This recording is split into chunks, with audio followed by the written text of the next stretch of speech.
It's me, Vicky Marie.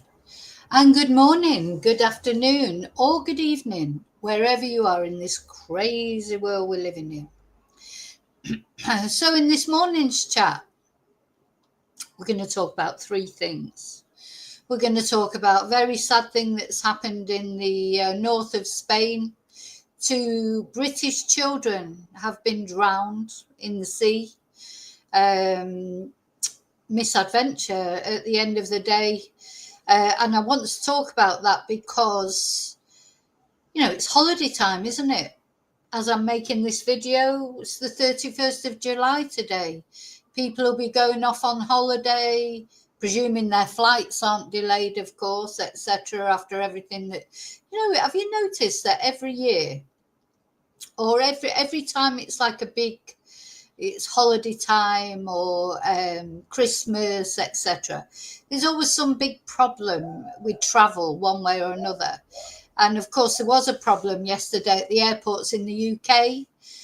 We'll never get to find out really what happened. I think it's all back working again now. But there were delays, everybody going off on holiday. Of course, it's, the schools have broken up. It's very popular time to go away. And bump, there's an outage or who knows what's happened. I've just given up even trying to, because I just don't believe a word that's said anyway. But yeah, flights going out of the UK yesterday were disrupted for a short amount of time, but they were disrupted. So, of course, it's holiday time. People will be going abroad. They'll be swimming in swimming pools. They'll be swimming in the sea. And that's how these two children have died, in the sea, swimming in the sea in the north of Spain, in Salou. And we're going to be talking about that. Very sad case. But the reason I'm talking about that is really just a warning, a reminder. We talk about water safety quite often, don't we, on this channel? And you can't ever talk about it enough, really. There are things you have to be careful about. Just because you're on holiday does not mean that things can't happen to you. And unfortunately, it quite often happens when people are on holiday, because that is when they let their guard down, don't they? So we're going to talk about that. Then we're going to talk about the fact that this Devil's Den murderer, he's been apprehended. It wasn't Travis Decker. But, I always thought that was a possibility. But anyway, it isn't him. So Travis Decker, at the end of the day, he's still on the run. Or is he deceased somewhere? But the actual person who murdered the two parents in Devil's Den in America has been apprehended. So that was quick. The police have done really well there. We're going to look at that. We're going to watch the police conference. And apparently he was having a haircut at the time locally. He's not local to the area. He also had moved to the area only recently, as had the people that were murdered. And don't forget, their two children survived. Their two little girls survived. So we don't know all the details. We don't know why he targeted this family. Just don't know all the full details. But all that we do know, and which is good news, is the suspect has been arrested. Though there's a long way, obviously, to go in the investigation. But the police seem satisfied that they've got the right person. Then we're going to talk about the mushroom murderess, Lady Mushroom. Maybe that's a good name for her. Instead of Lady Macbeth, because I always think of her as Lady Macbeth because of the poisonings. Lady Mushroom. I'm not going to mention her name, but her name will be mentioned in things that I read out as I'm talking about her. But for me, I'm not mentioning her actual name. It'd be difficult for it not to come out. But I'm trying to just think of her as the mushroom murderess. She doesn't deserve a name. She's a vicious, evil, calculating murderess. And so she doesn't deserve any respect whatsoever. And anyway, apparently her house has been seized because, Lady McMushroom, she is a woman of means. She's got plenty of money. You know, she's Moneybags McMushroom, isn't she? And now her house has been seized by the court, and we're going to talk about that because it's probably going to be restitution that she has to pay to the families of her victims. And of course, one of her victims is still alive, Ian. So, yeah, it's brilliant. But, you know, having said that, well, what I'm going to talk about when I talk about this, it's very complicated, isn't it? Because, of course, Lady McMushroom, she has 2 children. And she also has a husband, because her and her husband, even though apparently she tried to kill him as well on several occasions, they are still married. So I don't know how all that money stuff works out. But anyway, she can't sell, her house can't be sold. It's been seized by the court. And we're going to discuss that later. So that's 3 things that we're going to talk about this morning. There's actually loads of things to talk about.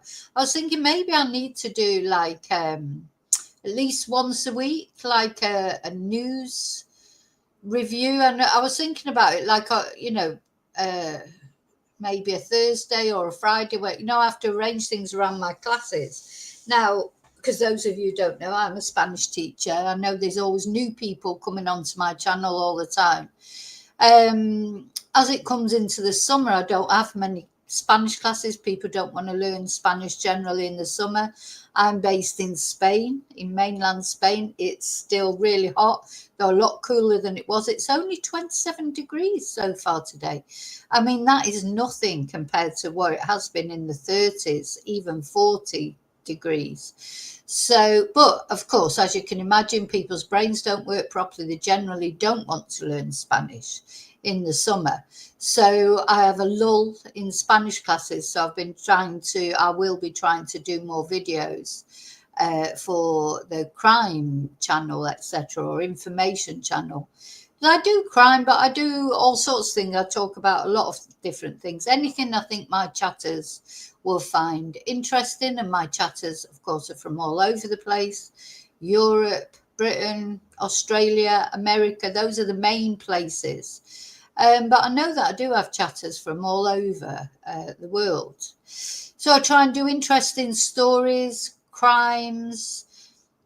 You know, I try and do a little bit of a mixture of everything. Things that I go for what I find most interesting first and hope that because my chatters generally are like-minded people, you know, people like, so that I hope then that my chatters will find interesting what I find interesting.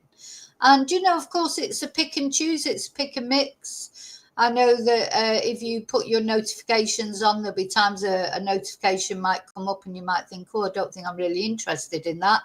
You don't watch it. That's what I do with my favorite YouTubers as well. Don't watch every single video that they put out. It depends on what the subject is. You know, that's how it is, isn't it? That's the beauty of YouTube, isn't it? You can pick a mix. You know, you don't have to watch everything. And this, I hope, you know, this what I'm always reminding the trolls. It's not obligatory to watch me, you know.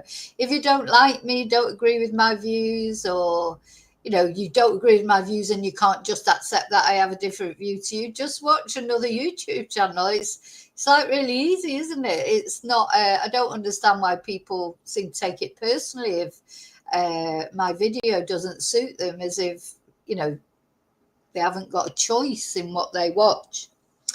So what I'm going to start off by saying in this video, I'm going to do a little bit of housekeeping as well, because I always forget to do my housekeeping, like to talk about the books that I've written, or to talk about my shop, or talk about becoming a member, etc.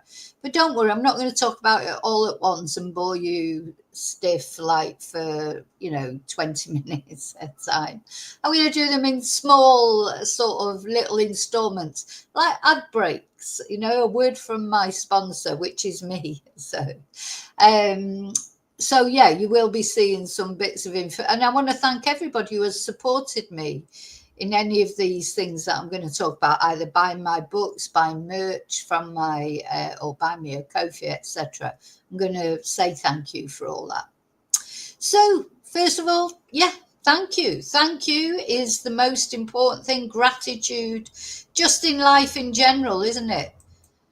You have to say thank you for everything. You know, honestly, sometimes I get up in the morning, just thank you for waking up in the first place. And then, of course, coming down, making your coffee. And what I've been trying to think, you know, because sometimes I have quite a lot of cleaning to do, you know, having a young adult living in the house, having 3 dogs living in the house. There's quite a lot of cleaning involved. There's quite a lot of stairs in my house. And I've tried to turn that around from, well, you know, I won't swear, but from, oh God, I've got to clean these stairs again, to, well, luckily for me, I've got these stairs to clean. I've got a home to clean. So many people homeless. So many people had to leave their homes for, you know, natural disasters like floods or the tsunami warning that a lot of homes had, or war, or all sorts of reasons that people haven't got a home. So, yeah, I have to feel grateful I've got a home to clean. That's what I'm really trying to do. Got stairs to clean, you know, but sometimes it gets on top of all of us, the sort of routine of daily life. You know, sometimes, you know, life isn't a great big picnic, is it? So there's interspersed, I think life, it's like, you know, a lot of mundane things, sort of interspersed with nice things and nice people. And like when I come on to chat to you guys, that's one of the highlights of my day.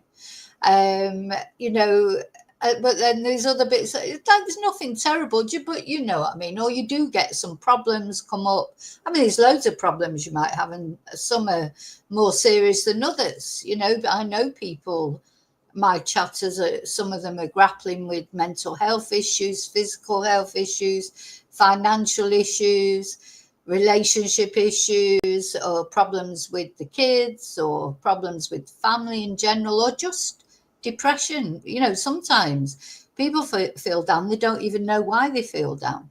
So there's all those things that we're grappling against every day, just in our daily lives. You know, life is not a bowl of cherries, is it? But really, you know, we should appreciate, you know, there's always someone's life that's worse than yours. There's always, yeah, you could be waking up to bombs falling around you, or floods, or, you know. So I do always try and be positive. So thank you as well to you lot, because you're the ones that keep me going in this life when I feel down. But thank you for liking, thank you for watching, thank you for subscribing. A special thank you, as always, to my members. I'm going to put a little video on in a minute to show you why you should become a member, what's the benefits of being a member of my channel, apart from just supporting me, of course. You know, I know a lot of people, they're members because they like my channel, they want to support me, and that I appreciate that so much. But there are other reasons. You get to use the emojis, the special emojis. Every Thursday is a special members live, exclusive members live. Today is Thursday, I think. And so tonight we're going to have a members live. And members lives are always a little bit more informal. You know, we can chat about anything we want to. They're a bit more risque, I think, sometimes. And yeah, don't have to worry so much about the whole world watching. It's more of a club, isn't it? The elite chatterati in the members. Thank you for those of you buying me a Ko-fi, send me a super sticker. Haven't checked my emails today, so sorry if you've sent me an email, but I appreciate everyone who sends me an email, leaves a nice comment, etc. Thank you so much. So why should you become a member? Well, I'm just going to put on very briefly before we get into everything, why you should. Hey, it's me, Vicky Marie. Good morning, good afternoon, or good evening, wherever you are in this crazy world we're living in. Now, maybe you're thinking of becoming a member. So why should you become a member? Now, apart from the fact it supports my channel. At the end of the day, the members are the mainstay of my channel and make a big difference to keeping this channel going. The memberships help to pay towards streaming costs, updating equipment, going on location, all those things. Because unfortunately, YouTube do not pay small YouTubers like me a massive amount of money, but it just keeps it going. And it's also a sign to me that people appreciate me, which is a really nice feeling. Also, though, apart from that, every Thursday we have a special members live. Our membership community is special. We are a family. We really are a family. My community in general is like a family, but especially the memberships. So if you want to join in the Thursday membership lives and really feel a part of my community, please become a member.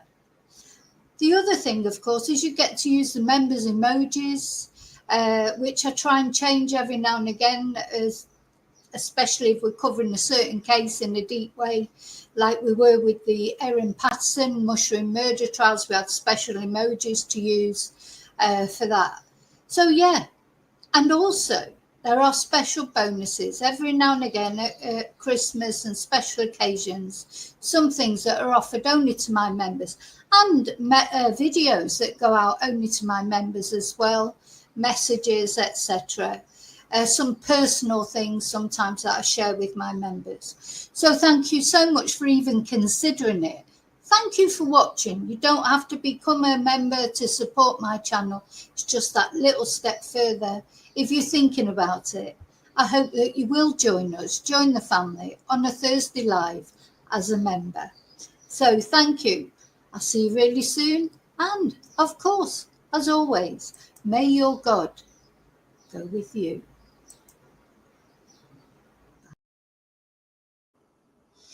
Okay, so I'm going to take my banner off now. I'm going to say hello to everybody. So hello to you lovely lurkers out there. Thank you for watching. Hello to the loathsome lurkers. Not sure why you're watching, but thank you anyway. Hi to replay crew. Thank you so much. And now I'm going to come into the chat and say hello to those of you who are brave enough to venture into the chat. Oh, and before I do that, I just want to one of my members has right in the middle of all that was going on yesterday in Britain, travelled from Australia to the UK. And I just want to say hello if you're watching on replay crew. I'm not sure if you've arrived yet or what's going on. I hope in the end your trip was well, went well, Bluebell, and hope to see you soon in the next live. But I just wanted to give you a little shout out. I hope everything went well and you've arrived safely. Okay, so let's come into the chat. Hi, David. Hi, Tracy. Good morning. Yes, my nails always match my banner. Oh, well, you always point it out if they don't, but to be honest, I think there's only ones that I forgot. I've been trying really hard to match them up. Oh, there's only David and Tracy chatting at the moment. There's more of you watching, and anyway, hopefully you'll feel brave enough to come into the chat at some point. But if not, absolutely no problem. Thank you for watching. So we're going to start with this very tragic story of these two children that have drowned while on holiday to Spain. And I think, I just want to bring this while on holiday to Spain. I'm on the wrong...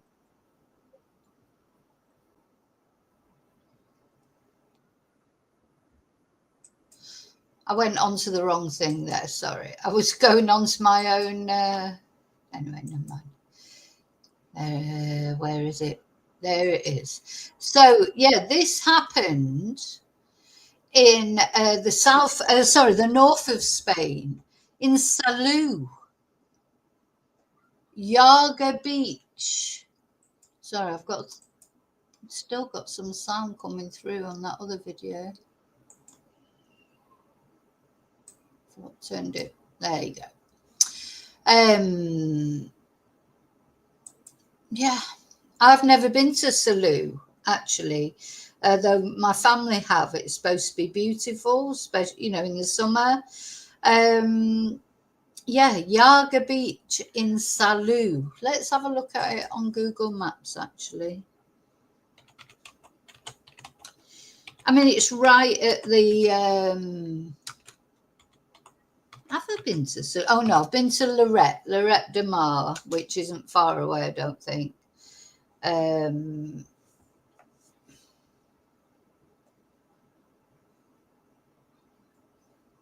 Let's have a look. Actually, there might be a video here. Yeah, let's just watch this video.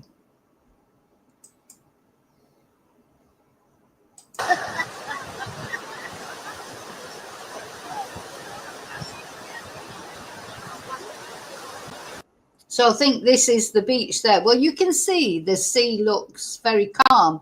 The problem with the Mediterranean Sea, of course, are the undercurrents. So apparently when this happened, it was on yellow flag. So, you know, the Spanish beaches have always got flags up. You've got High Derren, High Yvonne.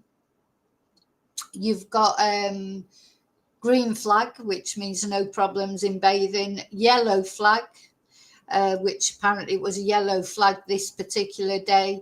And then red flag, where you're not allowed to go in the sea at all, which, you know, is really irritating when you go to the beach and so many people just, the lifeguards are just blowing the whistle constantly because so many people just don't take any notice of the red flag and in they go into the sea.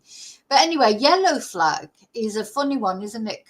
Personally, if I was to give advice, especially for children, but for anyone, to be honest, if it's a yellow flag, just don't go in because yellow flag is a warning. All the same, it might not be like a red flag. It's a sort of medium risk, but do you really want to take that risk? Or if to go in, but just to go in like these people are doing, just wading, you know, going in just to freshen up, but not go out too far when there's a yellow flag. But anyway, hindsight is a wonderful thing. You know, sometimes people don't go out that far, but they get swept out further. So that may well be what happened here.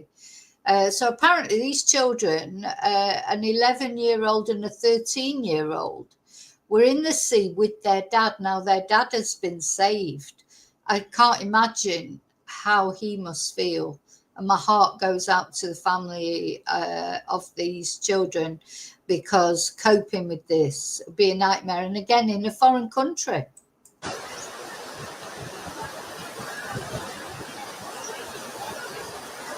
Ayer estaba el mar muy mal, muy picado. Sí. Muy... So she's saying it was very choppy the day before. Muy mal, muy picado. Yo, por lo menos cuando llegamos aquí en la tarde, que va, era imposible bañarse, porque las olas eran horribles y además mucho viento. ¿Y qué pasa? Esas olas cuando llegan a la orilla, lo que hacen es enredarte, ¿entiendes? Había que tomar mucha precaución. Now, maybe it should have been a red flag day. You know, apparently it was a yellow flag. Maybe it should have been a red flag. I mean, in this time of year, there are lots of lifeguards and that patrolling, but, you know, they can't be everywhere all at once, can they? But it's interesting her saying about the sea being very choppy. Is it in Salou? It'll still be the Mediterranean, won't it? Won't be the Atlantic, will it? But anyway, yeah, just so very sad. So my recommendation would be, if it's yellow flag, don't swim. Maybe wade out, you know, waist high or whatever, but don't go in there and swim.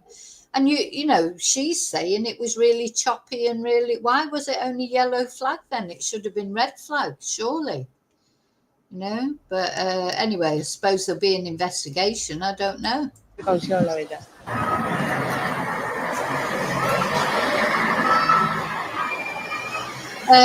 So they had like a minute's silence or at the town hall.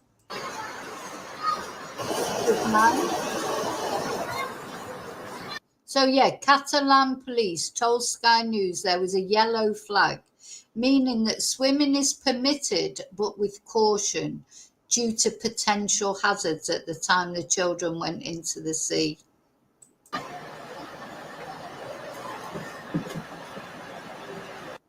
Sit down and shut up. Yeah, so they had a minute silence or whatever thing. Anyway, let's have a look at, I wanted to read it out from the BBC. So yeah, British brother and sister aged 11 and 13 have died after drowning off a beach on the east coast of Spain, according to local authorities. That's right, I was going to see where Salou was.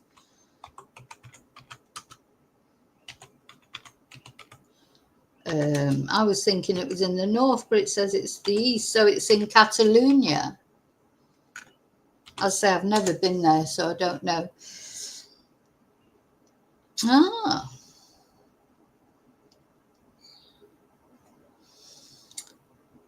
So most people will probably know Madrid and will probably know Valencia, Alicante. They're probably the most well-known places, aren't they? Alicante a lot because Benidorm. A lot of people fly to Alicante to go to Benidorm. So Salou is, it's not where I thought it was. It just shows you. Honestly, my geography is just a nightmare. I thought it was more, along here somewhere, but of course it couldn't be because then it won't be on the coast. So I probably thought it was more near Lorette. But it's, it's not that far from Valencia, is it? Near Barcelona, so it's in Catalonia. It's a very popular holiday destination anyway. Sorry, I wasn't sharing. There you go. That's where it is, up near Barcelona. As I say, Alicante, Valencia, which probably people are more familiar with, are here. I think probably, and then Madrid, of course, right in the centre. So, Barcelona is a beautiful place. As I say, I've been to Lloret de Mar, I've been to Barcelona, but I've never been to Salou. It's probably worth a visit, I don't know. But not swim in the sea when it's a yellow flag.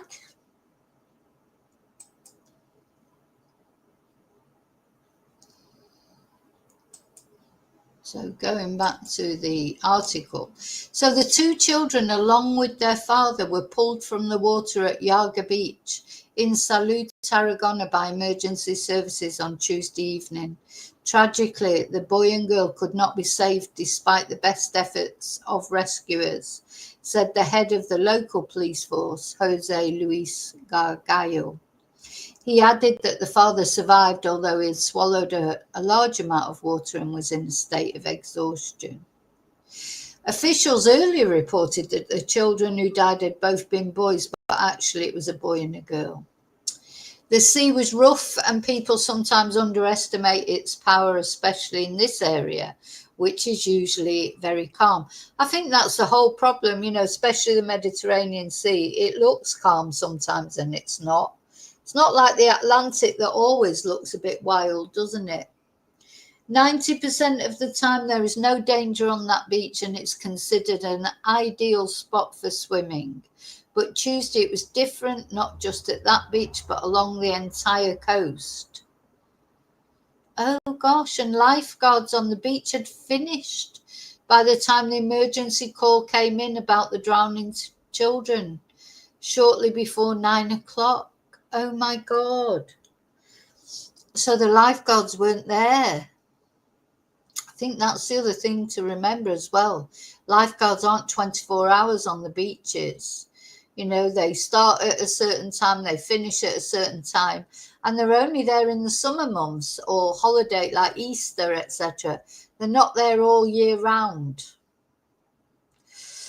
So lifeguards on the beach had finished by the time the emergency call came in about the drowning children shortly before 9. And Mr. Gargallo said the children and father were from a family of 5.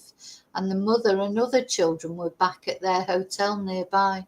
I think the other thing is these children were a little bit older, weren't they? They weren't like tiny little children.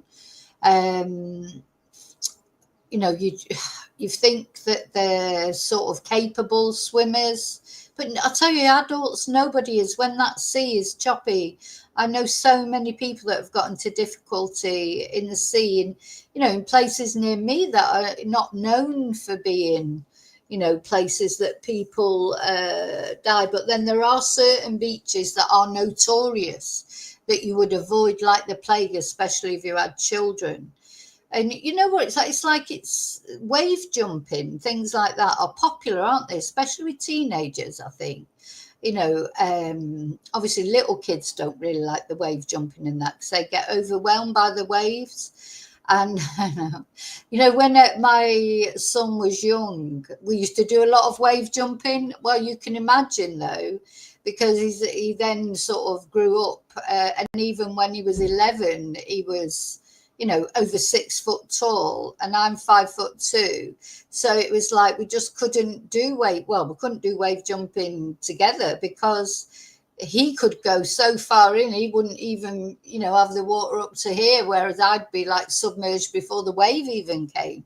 And you know, that's how it is. You've just got to always be aware of your limitations, your capabilities. There's no point in me trying to go into deep water and trying to wave jump because I'm not tall enough.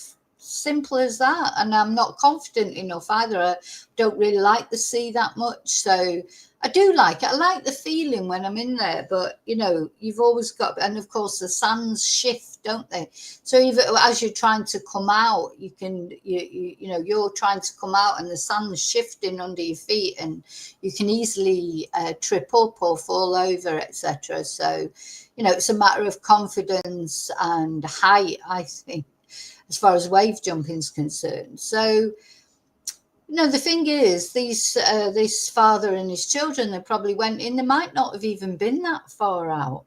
You know, a friend of mine, her mother got into terrible problems, nearly died. Wasn't even that far out. She just got taken over towards some rocks, you know. Anyway, she was very lucky. She was saved by a young guy who just you know, jumped in there and went and got her, because her husband tried to save her. He couldn't save her because she was pulling him under, and he nearly sort of went under himself. So anyway, it's a horrible situation, but it was fine. They were okay. She was okay. But you learn a lesson from that, don't you? So he said that the authorities would review everything and take steps to prevent any similar future incidents. And speaking to the BBC, local authorities in Salou said they were deeply saddened by Tuesday night's tragedy, and a minute's silence was held outside Salou Town Hall just before midday on Wednesday. Police earlier said sea conditions were rough and the beach had a yellow flag throughout the day, meaning that swimming is allowed but caution is advised, local media reported. 7 medical units were dispatched to the scene, and police and fire services also attended. And authorities also sent a team of psychologists to support the family. Well, I hope they can speak English, because that's the other thing. Again, you know, when we've looked at tragedies that happen in foreign countries, you know, you've always got the language problem. It is a problem. Of course it is. I hope the family are being looked at. I just can't imagine how that family will feel. And a spokesperson for the UK Foreign Office said what they always say. They always say the same thing. We're supporting the family of 2 British children who have died in Spain or in contact with local authorities. The Civil Protection Force urged the importance of taking extreme precautions on beaches, swimming pools and inland waters this summer. Yeah, and they're going to go on to mention, I don't know if you read about it, I didn't highlight it because it was just, again, so sad. You feel like you're trying to party poop anyone who's going on holiday, trying to give them these warnings. But they are important. There was 2 young guys who couldn't swim, who jumped into a swimming pool. They'd literally practically just arrived, hadn't they, at their hotel. 2 friends jumped in the swim pool and drowned, you know. That wasn't in Salou, though. I think that was in the Costa del Sol. According to figures from the Salou municipality, around 1.3 million British tourists visit the town every year. That's just one town in Spain. And it comes after a number of other British deaths in Spain this summer. 2 British men died in separate incidents at a hotel and music venue. Oh, they're the ones that fell off the balconies, I think, didn't they? But also, where will they talk about? Where's the Friends? Yeah, that was the Ibiza Rocks. Ibiza Rocks paused its events because 2 British people died at the site. But, you know, I don't know what they were doing. I don't want to go into that because I don't like victim blaming either. But sometimes people do silly things. But this particular incident I was thinking of, let's see if I can get it up. I don't know if you saw it in the news. These were 2 friends. Of course, it's not coming up now because the only thing that's coming up are the children who died.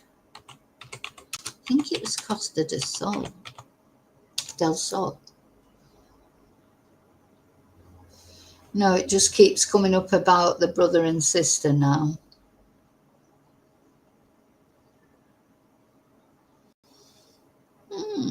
That's a bit annoying. What?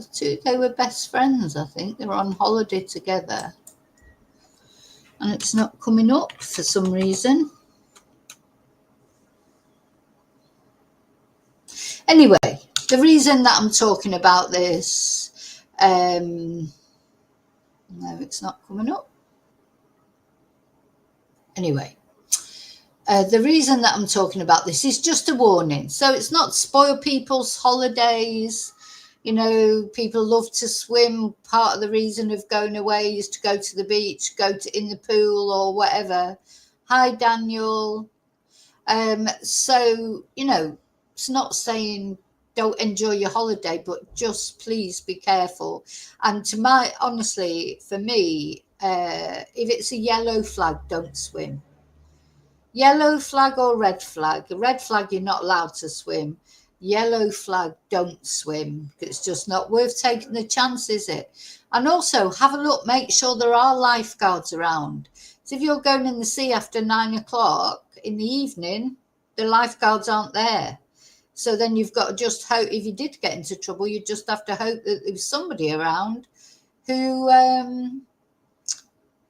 you know, who understood about life saving, etc. Because if there isn't, then, well, you know, it's just, I think you've got to not underestimate the power of the sea, even when it looks calm. In fact, sometimes I think when it looks calm, it's more dangerous because people don't realize how dangerous it is. The undercurrent looks all lovely on the surface, and underneath you can feel it. When you walk out, you can normally feel it around your legs. You feel your legs being pulled, even though the surface looks so calm.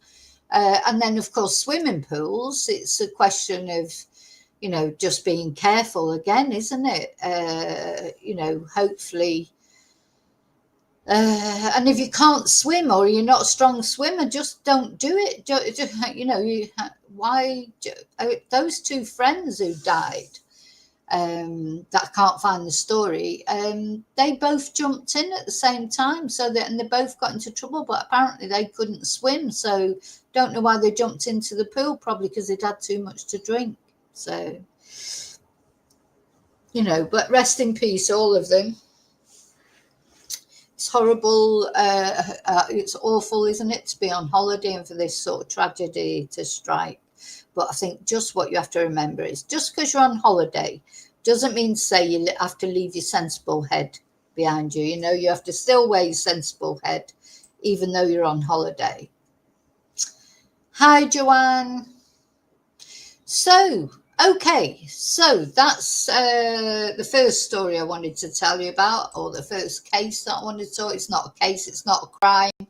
It's just a very sad terrible accident, isn't it? And I hope that family are getting the help that they need, because they will need it.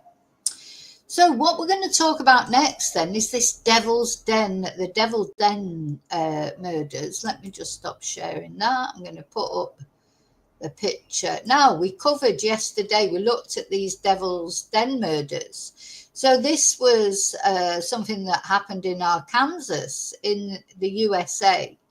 And this couple were out in the national park on a hike with their two daughters, young daughters, and were brutally murdered. We don't know the full circumstances yet, but the police had put out, some description of who they were looking for. The daughters escaped. The daughters found their way to the sort of tourist centre, and the police were rang, but unfortunately it was too late to save their parents, who were just out there. They hadn't been in the area that long. The same apparently as the perpetrator. And then a sketch was released. Now I want to show you the sketch and the photo of the person who's been arrested. So remember, we were talking, maybe was it even possible it might be anything to do with Travis Decker? But no, it's not. So this is the suspect who's been arrested.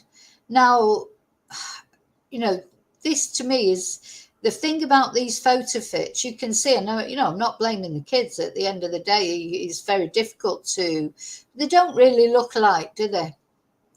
So maybe the eyes a little bit. Of course, he had a baseball cap on, but look, the mouth is completely different, and the maybe he's got a bigger chin than, like, this is a very short chin. He's got bigger ears. I think photo fits, there's always a problem with photo fits, isn't there? Because not only relying on the memory of somebody, but people have different memories. It'd be interesting. I'd like to do, to sort of do an experiment with that. I mean, I don't know how I could do it, but if you just looked at, show someone a picture of someone just for a moment, and don't forget, of course, this is in traumatic circumstances as well, when they would have seen this guy.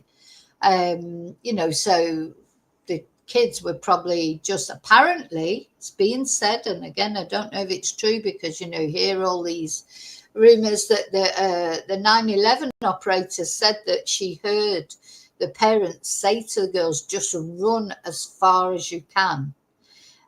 So those girls will have been in a mad panic. Their parents were being attacked. The parents are telling them to run. So how much could they really remember of the person, And I think it's interesting with the eyes there, because obviously they saw this person at their worst as they were attacking their parents. So is it, the eyes of somebody who's just having a mugshot taken are going to be different from the eyes of someone who's trying to kill someone. Like the whole persona will be different. Of course, the nose is different. So just, I think it's a good example. It shows, I think the cheekbones are quite good, quite accurate, aren't they? But the length of the mouth isn't, he's got this little prissy mouth, hasn't he? Whereas this is like a mean sort of long mouth. That's what reminded me of Travis Decker the most, and the lack of a chin. So apparently he was in the barbers when he was arrested. So he was having a trim at the time. So let's have a look at, let's see, I've got a few videos for us to watch about this. I'm going to put a couple of windows down.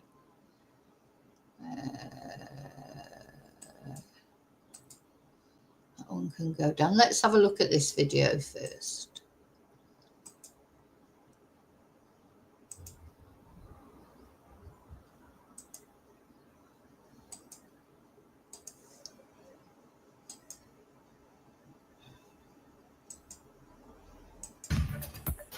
All right, we are breaking into our regular programming for just a few moments to set up what will take place at 9:30 this afternoon, or this evening. There will be a press conference at the Arkansas State Police Troop headquarters in Lowell. The governor will be there along with state police officials. all to announce that there has been an arrest made in the Devil's Den double murder. If we have a picture, we could maybe try to show that, or we can just real quickly read the press. There's the picture. His name is James McCann. He is 28 years old. He's from Springdale. He was arrested in connection with the double homicide that took place on Saturday at Devil's Den State Park. He was arrested and taken into custody at a Springdale business just before 5 o'clock. Yes. And so, as we know, this happened on Saturday at Devil's Den. There's been a manhunt going on up until this point. And now this is the information we're learning right now from Arkansas State Police that this person has been. Yeah, James McGann. He's 28. So young. I've been trying to put a comment on there to agree with you, David. Yes, I think the police did really well. And every time I try and put the comment on, YouTube's rejecting it and telling me it's spam. Honestly, I'll never understand YouTube and what they accept and what they don't accept. So all I'm trying to say is, yes, the police did great. And he's rejecting it. So I managed to put that comment up. But yeah, the police did great. I was trying to agree with you. How quickly they've apprehended him, you know, and they've had to work. Well, we're going to watch the police conference and you'll see it was nearly derailed a little bit by some social media podcasters who would say actually, because the police obviously didn't want him to know they were onto him. This James McGann, and they were onto him quite early on, I think. But obviously they didn't want him to know, so they wanted to find him and arrest him. But some podcaster, I don't know which one, but they make a reference to it in the police conference. You know, they are, you know, I suppose they are up against a lot because, you know, social media, they should not, all mainstream media should not name people. The police should have to give their permission. Sometimes the social media can run ahead, can't it, of the official investigations. I do think that is a fact. Arrested. Now, Governor Sanders released a statement about this. She said no news can heal the enormous harm done to the Brink family in last weekend's crime, but this announcement is a comfort and reassurance for our state. She says she's so proud of all the law enforcement that has helped bring this arrest to happen, and I'm sure we'll hear more from her, obviously, at that press conference. Yeah, she's going to be there along with the state police colonel, who is going to be there as well, and who you're looking at there now, of course, are the victims of this double homicide, 43-year-old Clinton Brink and then 41-year-old Kristen Brink. They were fatally attacked while they were hiking with her two young children on a trail there at Devil's Den late Saturday afternoon, or middle part of Saturday afternoon. The girls, who are 7 and 9, were not injured. We'll have much more about that as well too. But just to set this up, there is going to be a news conference, and of course we'll carry it live right here on 5 News. Also, yeah, we're going to watch the news conference in a moment. Well, we're going to watch another video first of all, and then the news conference. So let's go. Let me find the other video. Put a couple of, as I say, put a couple of windows down. Yeah, let's have a look at this one. So this guy's actually outside the hairdressers where this person was arrested. We're here outside of Lupita's Beauty Salon in Springdale. This is on Huntsville Avenue, for those of you who don't know. This is Arkansas State Police did confirm that this is where that suspect was arrested, James Andrew McGann, 28 years old. He was taken into custody just before 5 p.m.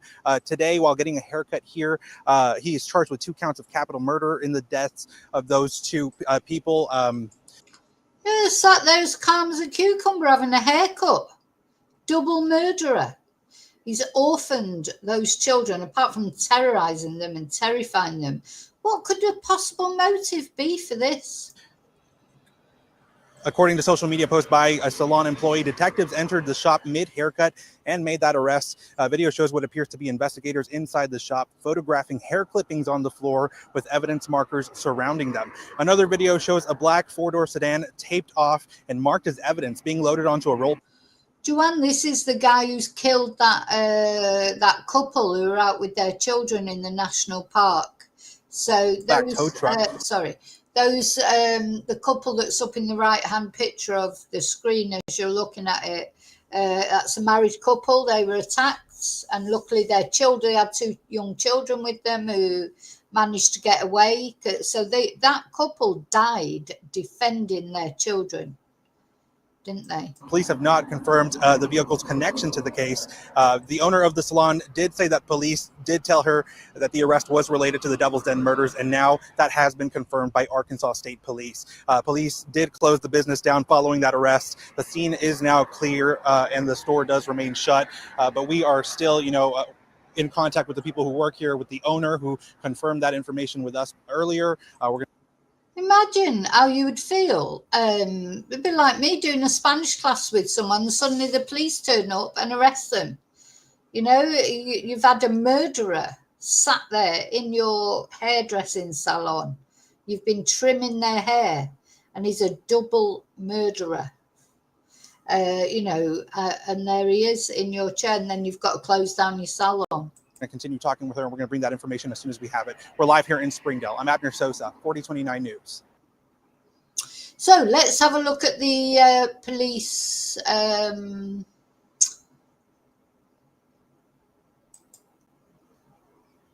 going to watch that one. Sorry, we're going to have a look at the actual police conference now.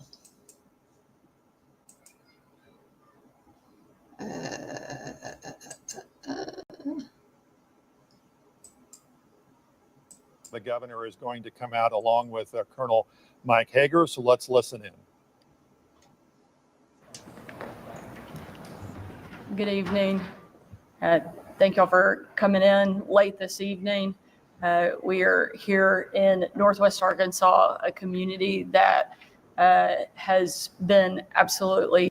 Now, I've got to say, they should be proud of themselves. The law enforcement, in this case, they've done really well. Heartbroken over the course of the almost last week. Our entire state is grieving for the tragic loss and senseless and horrific crime that's taken place in this area.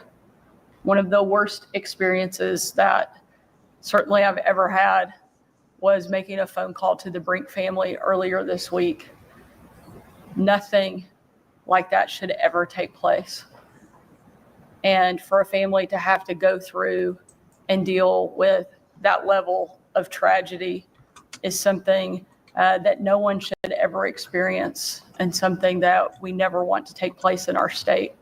And while that was one of the worst moments, certainly one of the moments where we're the most grateful is for the absolute tireless and heroic efforts of our law enforcement and the collaborative effort from every single level, from our city, our county, our state parks, our federal partners who have worked together to bring this person to justice.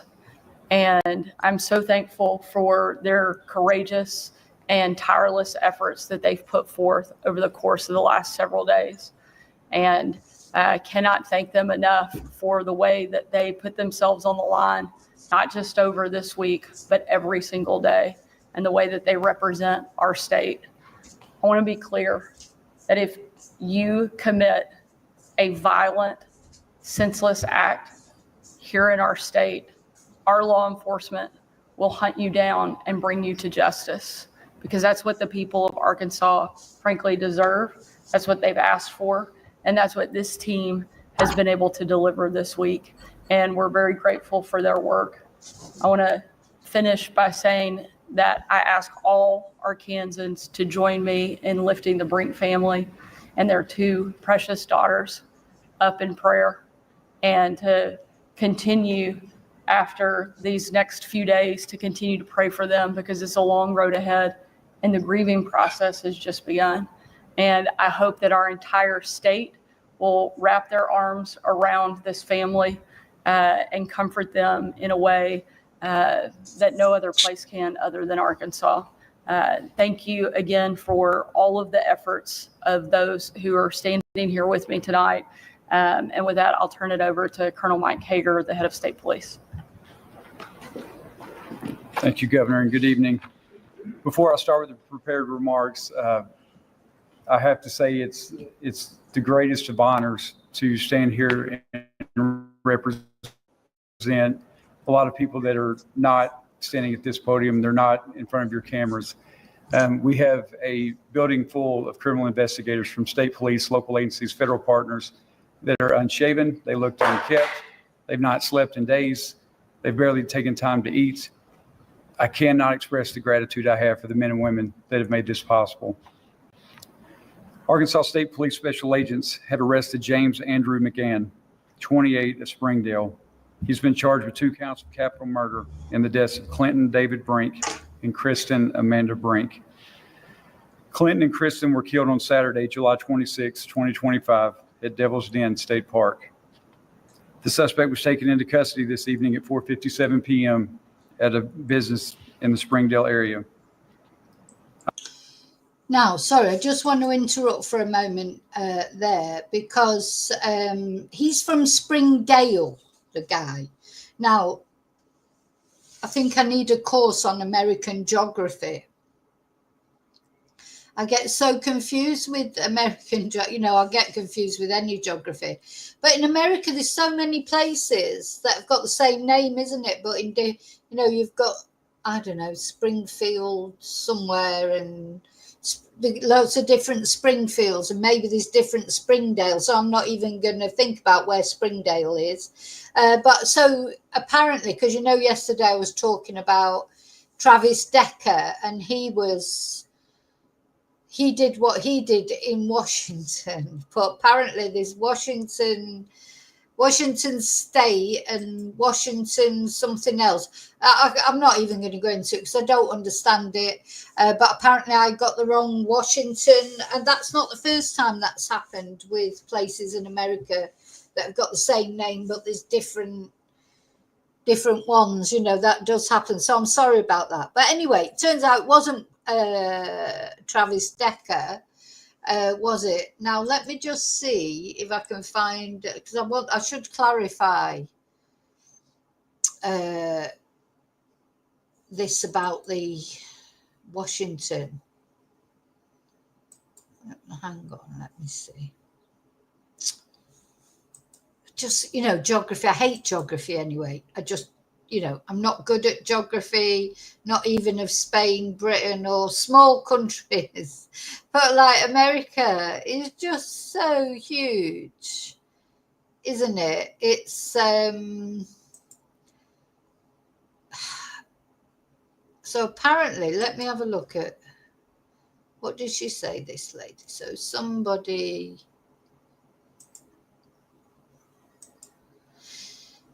pointed it out, and I'm so grateful of that because, it says your map shows Washington, D.C. near the East Coast, but Decker was from Washington State in the northwest corner of the U.S. So Washington, D.C. and Washington State.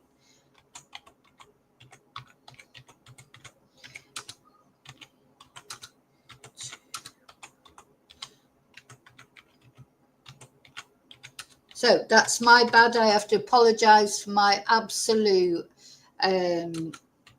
ignorance as far as that is concerned. American geography. Oh my God. And it's completely different. Let me just show you this. So you've got what? It couldn't be any further away.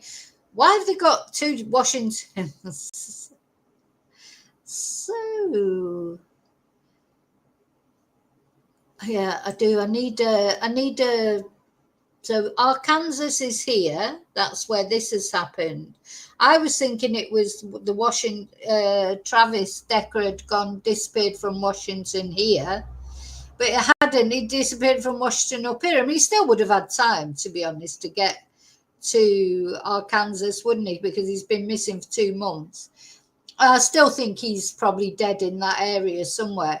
But I just want to show you that because that's how rubbish I am at geography. This Washington state couldn't be any further away from Washington, this other Washington, could it? I've got to learn to check that more when I'm looking at American, where things happened in America. So Travis Decker disappeared here in Washington state, not in Washington. So I just wanted to point that out. And I just want to say thank you to the person who pointed it out to me. And let's go back to the press conference now when I find it. I'm extremely grateful for the long hours and dedication that our agents put forward in bringing justice to this family.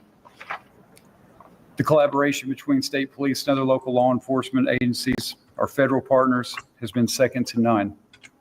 I also want to thank our media partners for helping us distribute important information during these past few days. Because of their hard work and investigative skill, we were able to take a monster off the streets and bring relief to Clinton and Kristen's precious girls.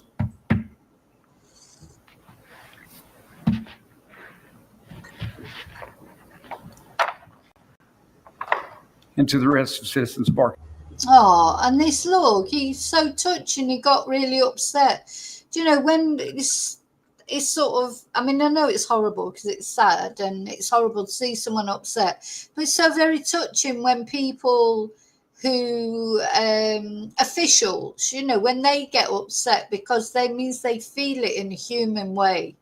And you get these twonks going around doing these horrible things and, you know, attacking a family with 2 young children, you know, and those 2 children, they're not alive because that person, as you said, Dave, they're not alive because that person let them go. He didn't let them go. The parents sacrificed their own lives to save their children. Otherwise, probably the children would be deceased, or worse, maybe the children were the target, because we don't know why this person did it. He's a substitute teacher, apparently. He's a teacher and educator, the suspects. So it makes you wonder, is he a predator? I mean, were the children the target of that attack, you know? Anyway, the parents saved the children, but unfortunately sacrificed themselves, and the children are now orphans because of this twonk. But yeah, this guy getting all upset, and it's so sweet that he cares so much. Very sweet. You know, most people in the world are good, aren't they? So I'm going to turn it over now to Secretary Shea Lewis, the Secretary of Parks. Good evening. My name is Shea Lewis, Secretary of the Arkansas Department of Parks, Heritage, and Tourism, and Director of Arkansas State Parks. Our hearts are with the Brink family tonight, and as they navigate this unimaginable tragedy. We're deeply grateful, and on behalf of the Arkansas Department of Parks, Heritage, and Tourism, would like to thank the work and the men and women of the Arkansas State Police for their swift and tireless work to protect Arkansans and pursue justice for the victims and their loved ones. I would also like to extend my sincere thanks to the many partners who supported Arkansas State Parks during this time, especially the Arkansas Game and Fish Commission, the local law enforcement agencies, all that provided additional law enforcement coverage within our state park system.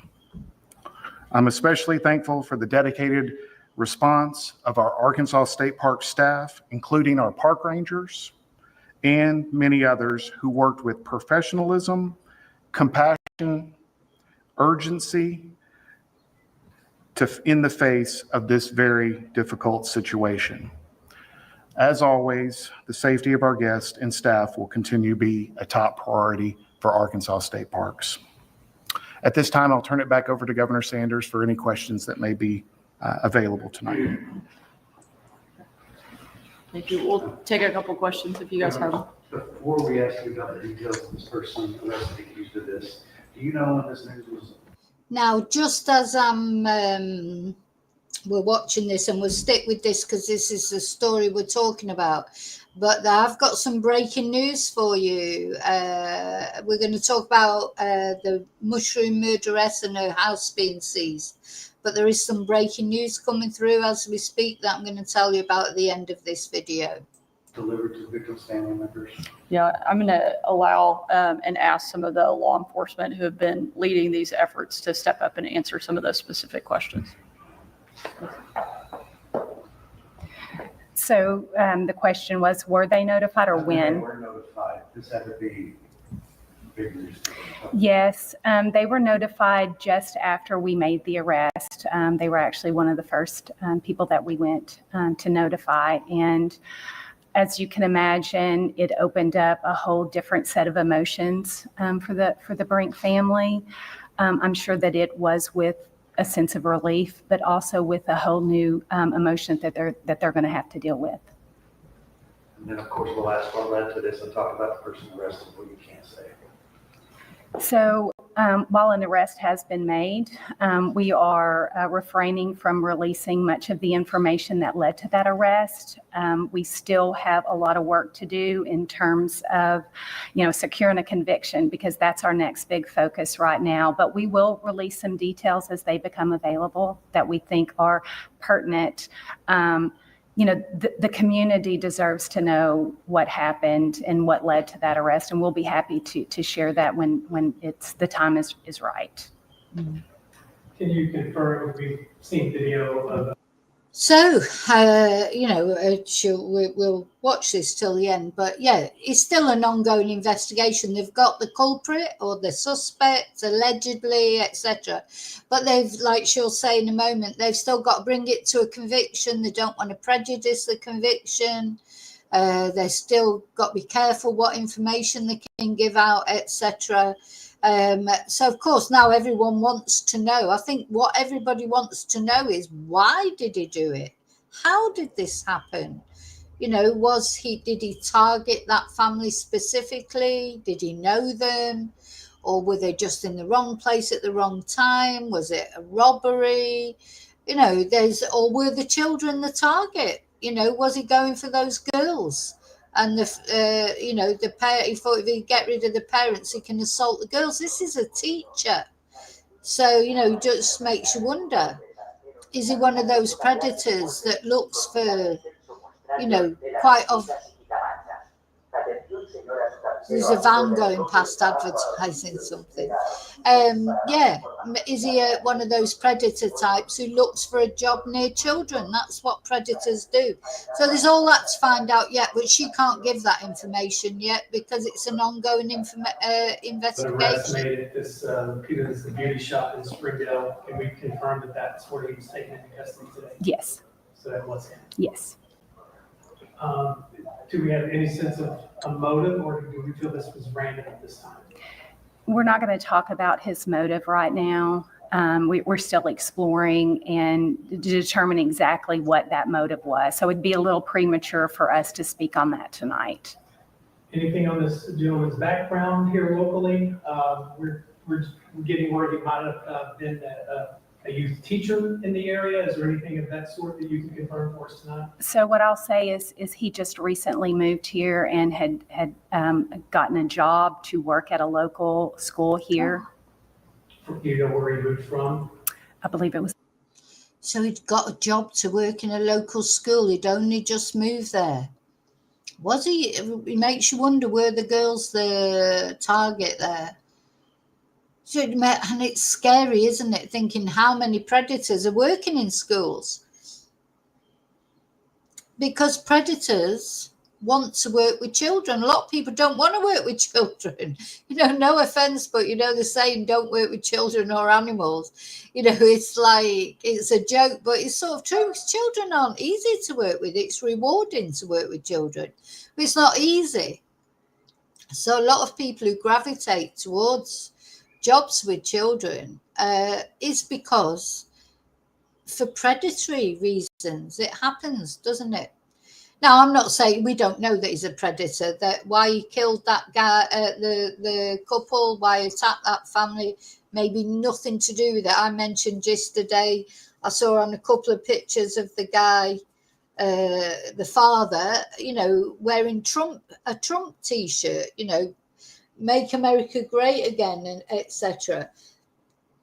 even something like that can set someone off, can't it? In this volatile world that we live in, only takes someone to have a different political view, and someone would kill someone over it. Happens, doesn't it? And there's fights over politics. Could be something like that. He could have had that T-shirt on and he got angry with him, or they could have argued about anything, really, couldn't they? God, you're just people get into such a rage about such silly things. But of course, it is a possibility with him being a teacher. Going to work at a school, thank God he never got to work at the school as well. I mean, it's bad enough what he's done, but at least he's been found out before he went to work at the school. How many victims has he already had? And how many more victims could he have had, like of, maybe grooming, etc.? Gosh, it's a scary world sometimes, isn't it? Oklahoma. Yeah. Are you able to share where he was arrested specifically? It was the barber shop that this gentleman just mentioned. Did the public play a role in this arrest, or I'm just wondering how this happened? Do you have investigators and there's word up there? How did we get there? So I will say that the public was instrumental. When we pushed out the initial information, we were asking for any video.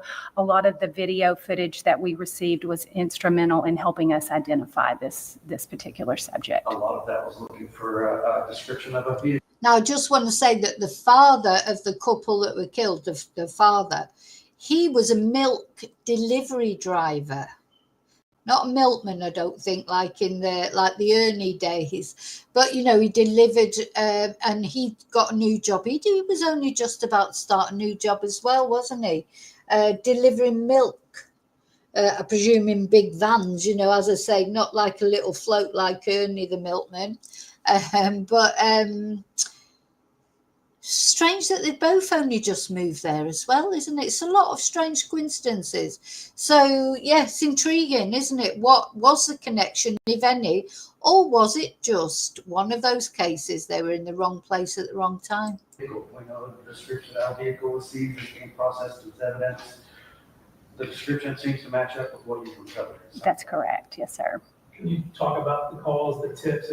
State police had to be flooded with calls and how difficult it is to sort through those and vet through those and really get to the core of this investigation. The tips were, I will say, overwhelming. Once we set up a tip line, we were able to manage those quite well. But when we have to have that public assistance, and when we opened up that tip line, we were able to see what the public was interested in helping us. And it was overwhelming. We were getting them from Washington State. We were getting them from Illinois. They were coming in across the country. So they were instrumental. When we think about what's going to happen next at Devil's Den, is there any sort of worry or concern that we might see a repeat, or we might see a decrease in the amount of people wanting to go to state parks at this point? Do you want to answer that? I don't know if we have a true indication of what the impact will be. I know it has greatly impacted this family with their loss. And as we kind of look forward to kind of navigate through this process and look at reopening trails and reopening other parts of the park, we're going to just kind of take our time in that. Right now, they're going to remain closed. I want to make sure that the Brink family has time to grieve, go through. It's like, gosh, the chaos this twonk has caused. The chaos, because it's holiday season for a start. And they've had to close. Well, first and foremost, of course, this twonk has taken away the lives of two people in their 30s. Were they 30 or early 40s? He's orphaned two children and traumatized them, terrified them. He's probably traumatized the police, who've had to, find the bodies, comfort the children, go phone up the relatives to tell them their relatives are dead. He's traumatized all them. The parks had to be closed because because of all the forensic investigations, etc. So he's ruined a lot of people's holidays. Probably people were probably booked in to stay there. There was cabins there that people could stay in. So he's ruined that for everybody. He's that salon where he was having his haircut, they've had to close down. They're probably losing business. Do you know the ripples that go out from these crimes, apart from the most horrible part of it, it's actually taken 2 lives and orphaned 2 children, but all the other things that ripple out for it, that this person is responsible for. Why? We don't know. He'll have a reason in his own ridiculous mind, but what is his reason? Horrible man. Horrible man. Through this process, time for our staff to assess the situation, and then we'll reopen it at the appropriate time. Maybe 1 or 2 last questions. We've asked for information, the overall assessment, could that include possible changes, maybe surveillance cameras and stuff? It's sad that we need those, but some things that we've been asking about. Sure. Even over the last few years, we are constantly in a process of evaluating needs at our parks for safety and security, looking at technology as a tool, making sure our staff, our park rangers, our law enforcement officers are equipped with the tools and the training to be responsive to emergencies. Let this be the last one here. It's been, a 5-day ordeal, and information has been pretty scarce. Can you talk to us a little bit about kind of the strategy behind that and why information is kind of hard to, or why you didn't want to share as part of the investigation? Sometimes when we share information, it actually creates a lot of running down trails that we don't want to go down. It actually hinders the investigation. As some of y'all are likely aware, there was a podcast that really, what we feel hurt the investigation. Yeah, that's interesting. I don't know which podcast she means. I presume it wasn't mine. I doubt it very much. Podcasts that actually hurt the investigation. I don't know which podcast that was, but you've always got to bear in mind, I suppose. I mean, at the end of the day, when I do a podcast, I only follow what official information I get out there anyway. I mean, I do sort of speculate. We all have our theories. That's the whole point. It's like a discussion group, isn't it? But we do, I don't, like if somebody sent me a video of the suspect or so, I'd just go straight to the police. I'm not getting involved with any investigations. I'm not an investigator. I'm a podcaster, a YouTuber. We talk about true crime because we're interested in it for whatever reason. We want to understand it. We're fascinated with the procedures. We want justice for the victims. But as far as they're the police. They're the ones who investigate, as far as I'm concerned, the proper investigations. And I would hate to think that I'd interfered in that in any way. Just deal with what you hear from official sources. Talk about it. That's my point of being a social media person. I'm not here to pretend. Sometimes I was watching a TikToker actually this morning, and I was just thinking, what? They're talking as if they've got anything to do with any investigation. They sit in probably, I don't know, some tower block somewhere. They're probably on it. They don't work, so they're probably on income support or whatever, which is fine, but then they're on the TikTok or whatever talking as if they know anything about anything. They don't know anything about anything. They're just, they're talking about true crime, like trying to make out they're some sort of special detective person. You're not, you're just, at the end of the day, for me, I'm just a normal person just talking about true crime. I don't have any special knowledge. I don't have any special, I'm not even an ex-investigator or an ex-detective or whatever. It's all about discussion, and I'm only interested in official lines or what the family have to say. And this particular person, they don't even care about the families. I mean, the things that they say, and I'm sort of watching, it's like watching a train wreck, and I'm thinking, why am I even watching this? Because, and I'm dying to say something, but I won't say anything, because you put your head over the parapet and that's it, they come for you then, because, you know, they just talk a load of rubbish all the time. The interviews that were done were spreading information that we were using to help locate, because the last thing we wanted to do was for him to be alerted that we were onto him, so to speak. And so that we try to give information that's going to help us identify this person, but we don't want to give anything that we don't want them to go underground. We don't want them to go into hiding. And so that's why we were very deliberate with the information and really on the timing that it was delivered. So that was kind of the strategy. Thank you.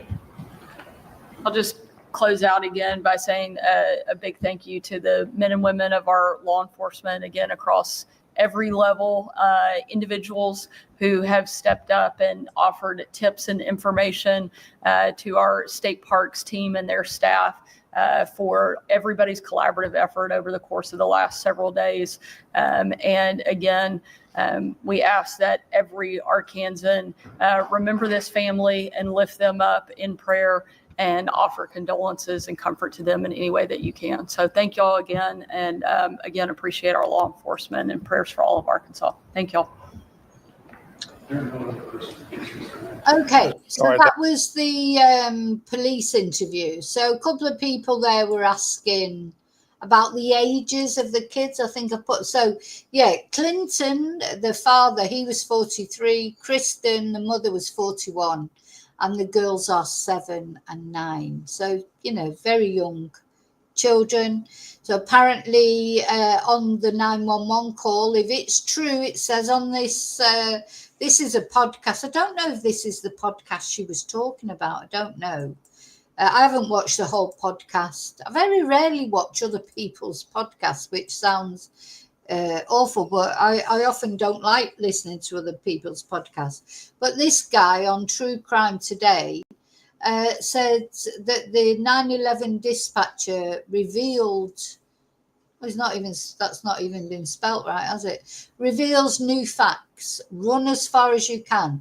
So according to him and his podcast, whether he's the podcast she was talking about, I have no idea.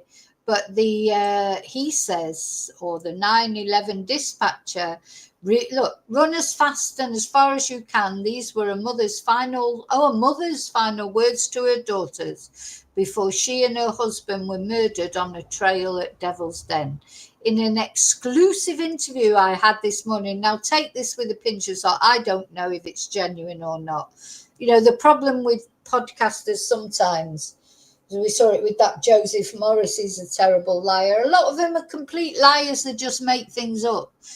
Sadly, you know, I'm sorry to say, but they do. And this could be one of those cases of him making it up, or it could be legitimate. So I'm just reporting it back to you.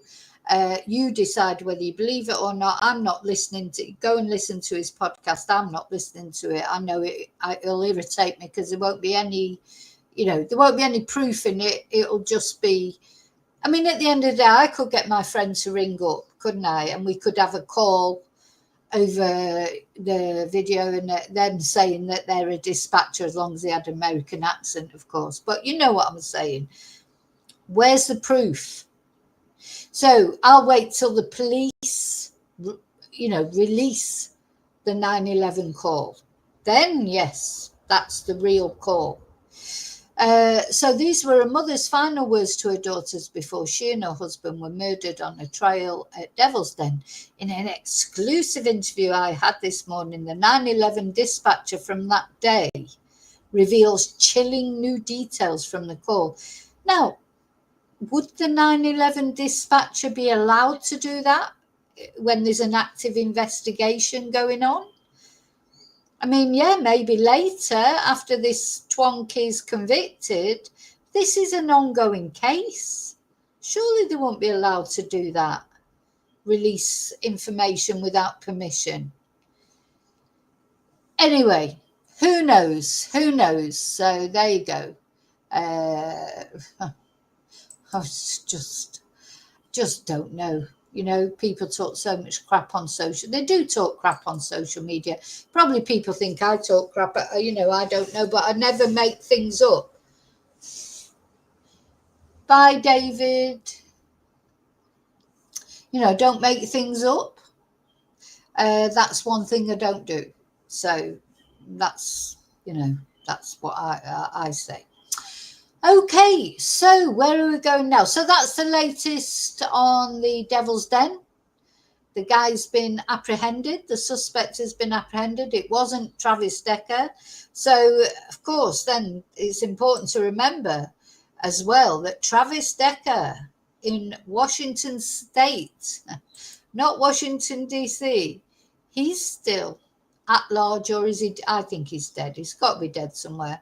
Travis Decker, who killed his three daughters, his three beautiful daughters, Peyton, Evelyn, and Olivia. He's still not been found. So just important to remember that if you live in the Washington State area, and apologize, I said the wrong Washington last time. Anyway, so we're going to move on from that case now, and we're going to talk about, oh, and by the way, I have got some breaking news, but I'll tell you about the mushroom murderer first of all.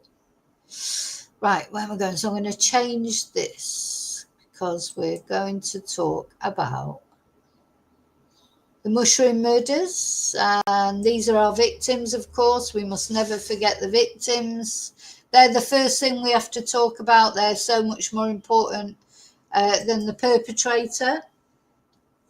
And so that's Don and Gail and Heather. Don, Gail, Heather, they all died, unfortunately. Ian survived, but only just, didn't he? Sorry, I need to take that big picture off because otherwise you won't be able to see. So, as you know, the mushroom murders, I'm not mentioning the name of the person because she's gone into the hellhole. She's in the hellhole. I'm still showing her photo because she hasn't been sentenced yet, but I don't feel like mentioning her name. We all know who she is. She's Lady McMushroom, Lady Macbeth. The mushroom killer. We don't need to know any more than that, do we? So she's Moneybags, Mushroom, isn't she? She's got loads of money. She's in prison, but she's a millionaire, isn't she? You know, so she gave all that away, didn't she? You know, she gave, when I say she gave it all away, she gave it all up, but because she thought she could murder those people and get away with it. And now it turns out, hi Lily, it turns out, getting the mushrooms out there. Thank you, Yvonne. Yeah, the Pinocchios, yeah, the mushrooms and the Pinocchios. Yeah, let's have that. In fact, we've not had the little lie thing for ages, have we?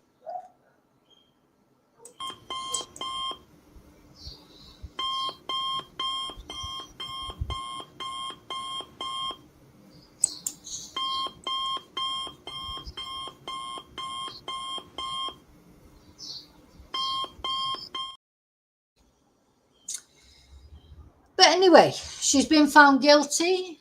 She's not been sentenced yet. We'll have the sentencing coming up next month, probably. Now, before I start to talk about that, and I'm sorry because it probably irritate people, but I've got to do a little bit more, what's the word, housekeeping, very short thing. I just want to tell you that the Vicky Marie Chats shop is open. Thank you to all of you that have ordered from there. If you go on my Ko-fi link, which, yeah, this is my Ko-fi Vicky Marie, which is on my channel. Also on there, thank you to those of you that bought me a Ko-fi, of course, as well. But also on there are various mugs and bits and pieces that are merch from my shop. Thank you to people that have ordered already. And if there's anything that you would like but is not there, I am going to build on that. I've got a lot more building on it to do, but it's just time.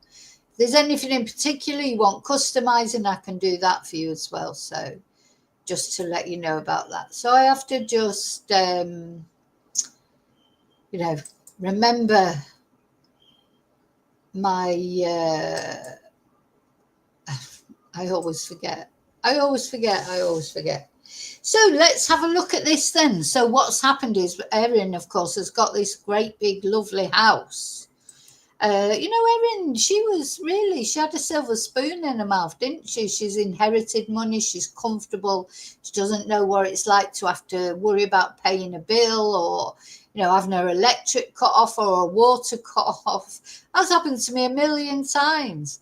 And, she doesn't have to worry about, she's got her 2 kids. She don't have to worry about getting their books, because I know there'll be a lot of people, in Spain, you don't get your books paid. I don't know how it is in the UK or other countries, but I've only got one child. I can remember every August was a nightmare, worrying about September, because you'd have to, the books would be about €400 or something like that. And, it'd become, for me, because I'm so quiet in August, I hardly earn any money in August because of, people don't want to do Spanish classes. So you'd have a really quiet August where you hardly had any money. And then next thing, it's September, and your children are going back. Oh, for me, it was one child, thank God. Your child's going back to school. You've got to buy their books. You've got to find €400 from somewhere. Also, it's my son's birthday in September, so it'd be trying to sort out, birthday presents, party, this, that, and the other.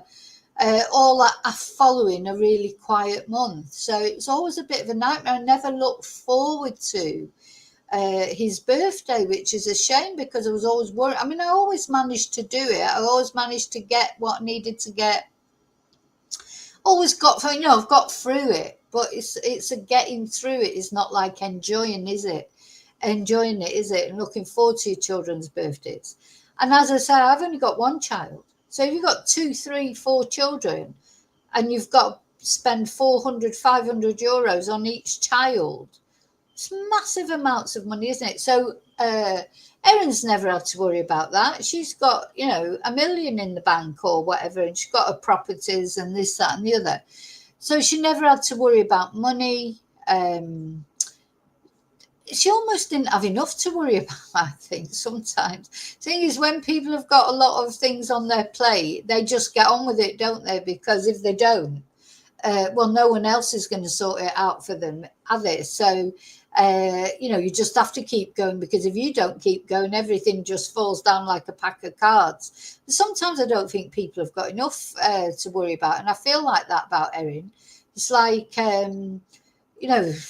her biggest worry was that her in-laws weren't supporting her over, her trials with Simon, her partner. I feel like people get dramatic about silly things when they haven't got enough to worry about. So she got hypochondriac, didn't she? She imagined illnesses that she didn't really have. Someone who's got a real illness, that's not going to happen, is it? Because they're grappling with real issues. But if somebody's got no issues, sometimes they sort of imagine issues. For her to say she was worried about doctors and this, that, and the other, she was always up the doctors with something. There was always something that was wrong with her. And she wanted to be a nurse. Thank God she never got to be a nurse. She would be there's definite Bev Allitt, Lucy Letby vibes in Erin. She definitely would have been terrifying to wake up to, wouldn't she? She wouldn't, oh my God, you wouldn't, if you upset her, bloody hell. And her being an air traffic controller and all that, you just think Erin should never have other people's lives in the palm of her hand, because she loves it. She loves the power of it, doesn't she? Anyway, she's not going to do that now. Thank you, God. She's not going to be a midwife. She's not going to be a nurse. But she's in prison. She's going to get life in prison, I would imagine. Surely she's not going to get parole. She's a triple murderer, convicted triple murderer. Surely that's it for Erin. Throw away the key. Hopefully, isn't it? I mean, how could they ever let her go? You know, I mean, how could they? Bye, Tracy. You know, how could they let her go? So let's have a look what's being said. Oh, where's it gone?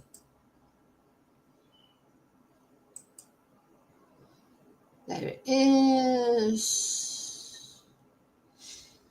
So she got this big, massive house that she bought, didn't she? Sort of as part of her, she sold her parents' house when they died and probably split it with her sister, I would imagine, but got millions from it. And she bought this lovely house in Morwell or Leongatha in Australia.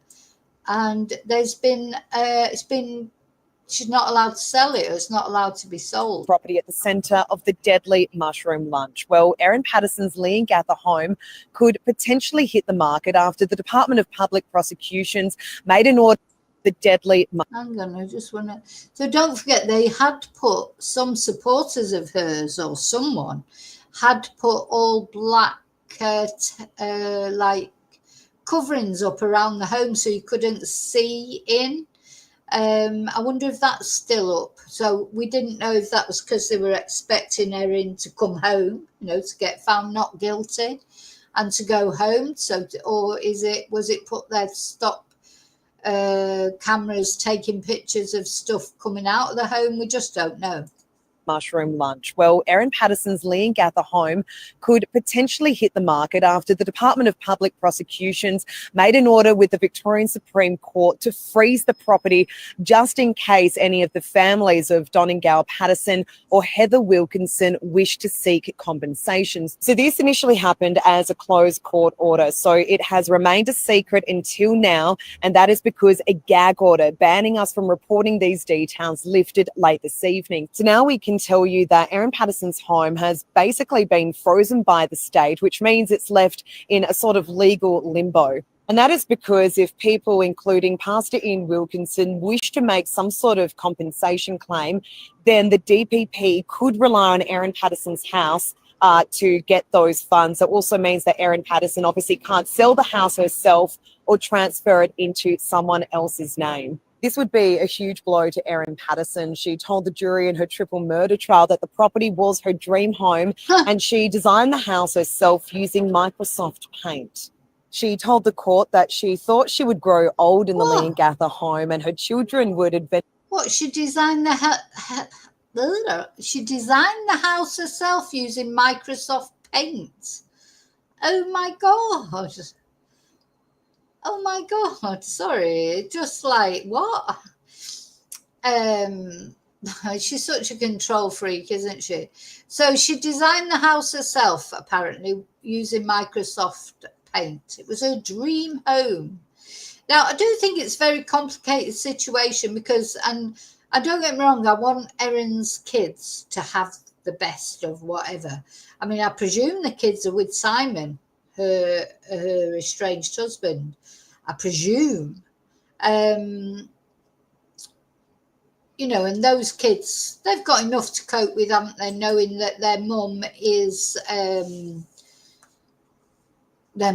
murderer, a triple murderer, and in fact has killed their own grandparents. That's enough for her kids to have to worry about. So if her kids end up getting, you know, being comfortable for the rest of their lives because of her sort of inheritance or whatever, that's good. Now, she isn't going to want Simon to have any of it, though, is she? I mean, let's face it. She, you know, if that house got sold and the money couldn't pass to the kids, could it? Could only go in a trust. So they're too young, aren't they? So who, you know, and who would, you know, at the end of the day, if Simon's the one bringing them up, he needs money to bring them up. So it's a very complicated situation, isn't it? Erin will be going mad about it because she likes to be in control of everything. And if she's not in control of it, she'll be going mental, absolutely mental, won't she? And good. I'm glad she is, but I don't want the kids to suffer. I don't want Simon to suffer. Because at the end of the day, he's lost his parents. And then as far as Ian is concerned, I hope he does bloody sue. I hope they all sue. And they get the most money out of Erin they can, because it doesn't bring their loved ones back. But, you know, and we know money doesn't make you happy, but it certainly makes your life a lot easier, doesn't it? So if you've got enough problems to cope with, you know, what you've already been through, at least if you haven't got money worries, you know, that's something, isn't it? Thank you, Joanne. I think it was Joanne that said, yes, thank you, about the necklace. Oh, yeah, it's a very... eventually bring their children as well, and they'd be able to make a lifetime of memories. But now that has all disappeared as she's looking down the barrel of a potential lifetime behind bars. Yeah. Let's see if I can find another video, actually.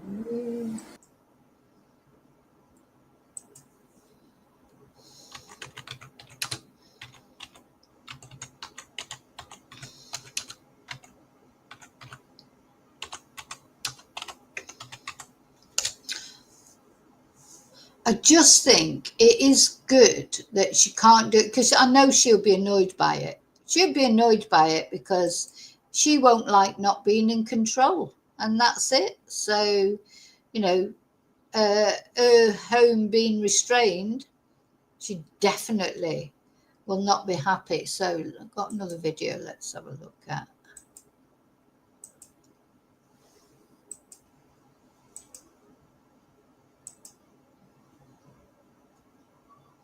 Oh, here it is.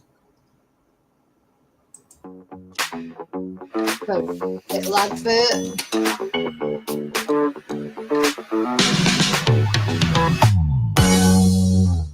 The house at the centre of the deadly mushroom lunch could hit the market after the state launched civil action against Erin Patterson. In a secret hearing, the Crown made an order to freeze the triple murderer's Leongatha home in case her victims' families seek compensation. Court reporter Amber Johnston.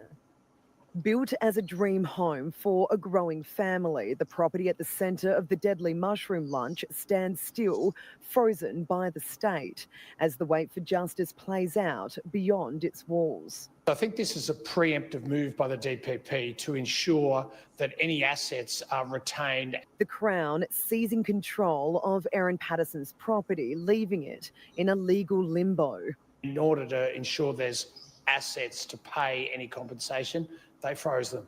No compensation orders have been made by the families of Donengal Patterson or Heather Wilkinson, but this latest move keeps the door open. One would have to prove that you're a victim of Erin Patterson. Now, for a number of people, the families of the victims, and of course for Pastor Ian Wilkinson, that is very easy to prove that he is a victim. If the court eventually grants some sort of compensation, I hope Ian does claim compensation. If he doesn't want it for himself, maybe he feels he's comfortable enough. He's a very humble man anyway, isn't he? But he could sue for compensation, and he could use it for the church, you know, to help other people. You know, once that money was his, he could do whatever he wanted with it. He could help other people with it, couldn't he? So I hope he does. I hope he does put in a claim. then the house could hit the market. It won't just be the price that gives buyers pause, but the dark history etched into its walls. With all the news, the media, local and international, it really is a tough one to sort of see who the buyer might be. Photos released by the court who pull would back buy the it? curtain on the murder plot. A chilling picture of how a family home became the scene of one of Australia's worst crimes. I think you'll have a lot of people that would like to just have a look through. Yeah, a lot of people would want to go and look at it, but would they want to live there? Because that is, at the end of the day, the house where Erin cooked these beef Wellingtons that were going to murder these people, where she sat there and watched them eat every last mouthful, watched them knowing that they were going to die. But having said that, there are some people that are intrigued by things like that, and they buy homes where things have happened. The other thing, of course, people could do is turn it into a mushroom museum or something. I don't know. I suppose some investor could buy it and do tours or something like that. I don't know. And you could stop for lunch and have beef Wellington be on the menu. And, you know, I'm sorry, I'm being facetious, but you know what? If you didn't laugh, you'd cry in these cases. Yeah, who's going to want to live there? Who is going to want to live there after what happened there? So although these poor people, they didn't die there, but that they were, from the minute they got up from that table, from the minute they finished those meals, they were dead people walking. And she said goodbye to them, probably gave them a kiss on the cheek, sent them off, you know. Oh, and they were like, oh, that was delicious. Oh, thank you so much. It was such a lovely meal. Thank you for inviting us. Prayed for her because she had cancer. And all the time then, they were already dying inside. But coming down to the buyer, I think it can either go two ways. Erin Patterson described the property as her dream home. She was involved in every step of the design, telling the jury she drew the plans herself on Microsoft Paint. Erin Patterson building the perfect home to hold a lifetime of memory. Microsoft Paint. I mean, how old is Microsoft Paint? You know, even me, and I'm like the least sort of advanced person as far as technology is concerned. Even I can't remember the last time I used Microsoft Paint, for fuck's sake. Sorry. Microsoft Paint. Mind you, it was probably a while ago. Yeah, maybe it was at a time when Microsoft Paint was popular. But she's a cheapskate as well, isn't she? That I do think that about Erin. All that money she's got. Why didn't she get a bloody architect in to do it? You know, designing it on yourself on Microsoft Paint is what you do if you're on a budget and you can't afford to pay anyone. But if you've got Erin's money, you get a bloody proper architect in. Just shows you she's got to do everything herself because she thinks she's superior to everybody else. But now she faces a future without them as she stares down the potential of life behind bars. Amber Johnston, 9 News. Yeah. I feel like I've got to show, you know who she reminds me of, and I'm going to show that picture because that's Erin, isn't it? General Woonwort from Watership Down. Yeah, she's a bit rodenty, isn't it? She's like a cross between a mushroom and a rodent. Isn't she? Horrible woman. What a horrible woman. Honestly, I feel no compunction about being nasty to her because she is nasty. She didn't care about those people, being nasty to them, murdering them in front of her eyes. Why should I care? Why should I care? I'd just like to imagine her going to hell.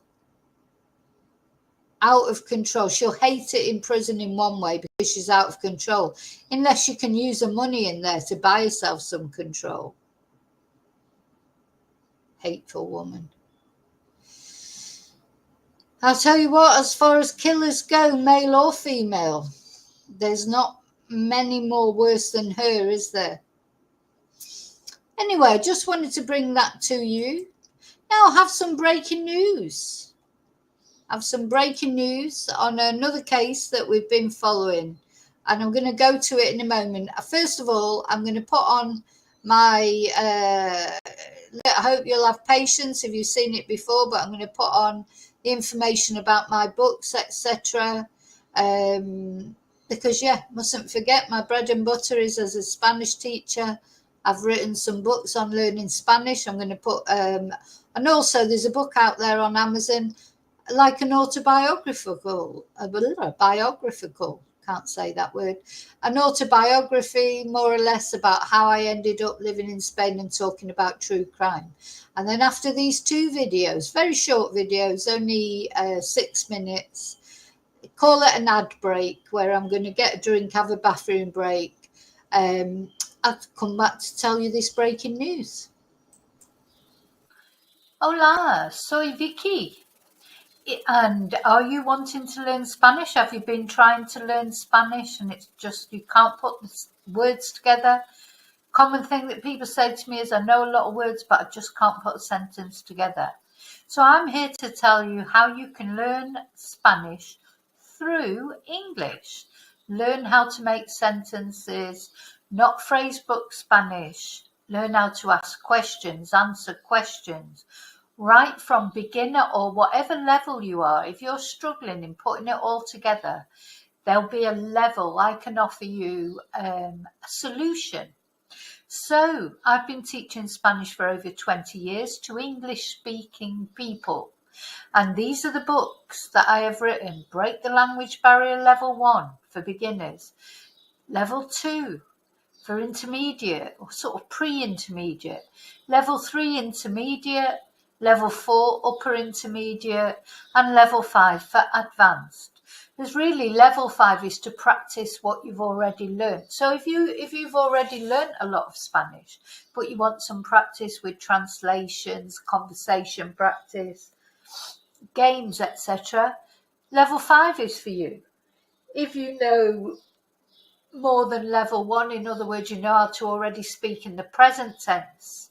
If your grammar has gone past the present tense, but you're struggling with the past tenses, level 2 is the book for you.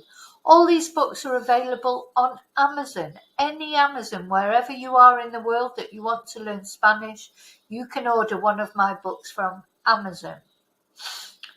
The other thing you can do, you may be interested in Zoom classes. I've left my contact details here on the video so that you can WhatsApp me or email me if you want to know about Zoom classes and how they work.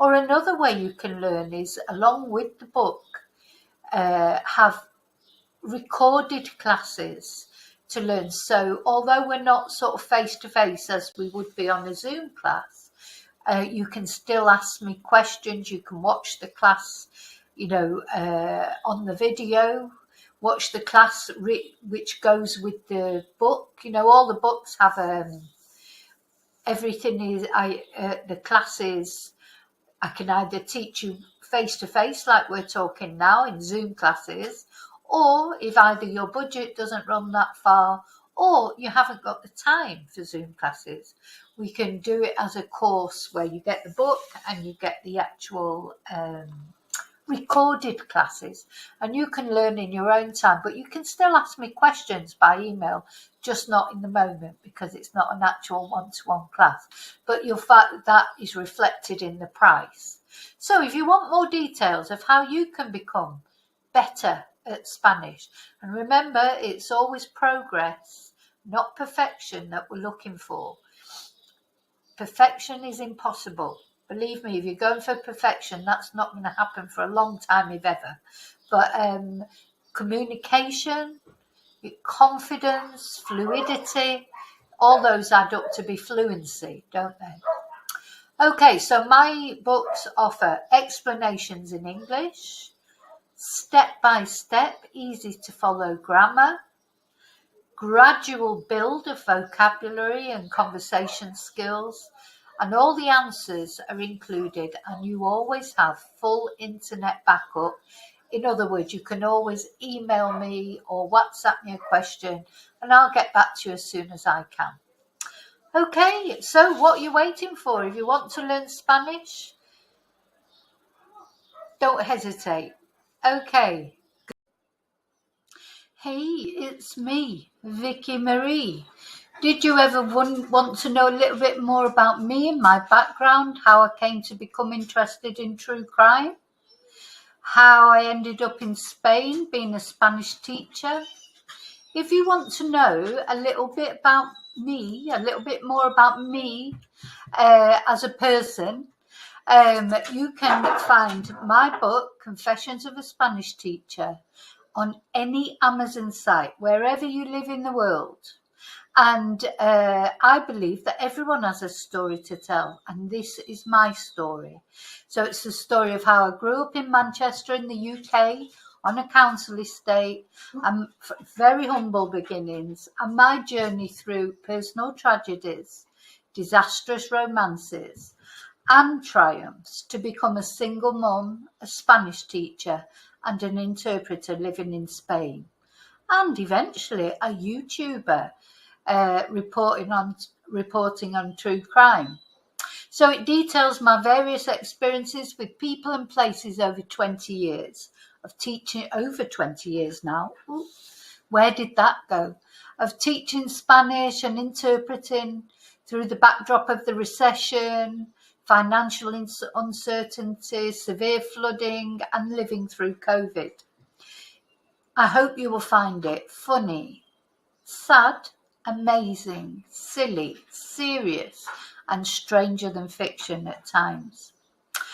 I hope you enjoy it, and I hope to make you angry at least once. I hope to make you cry at least twice, and I hope to make you laugh many, many times. So thank you for all your support on my YouTube channel, and if you want to know a little bit more about me as a person, then you can find out there. So thank you so much. See you very soon in the next video. And as always, till then, may your God go with you. Bye. Okay, I'm back. So thank you for being patient through that. So I've got some breaking news now. The other day we covered the case of this woman. Does she look like a murderer? Tamika Chesser. She probably looks the least like a murderer that you could imagine. But this girl who's an ex-reality star, she starred in Beauty and the Geek. This was her boyfriend. She one day decided to, well, let's say allegedly, because of course this case hasn't come to court yet.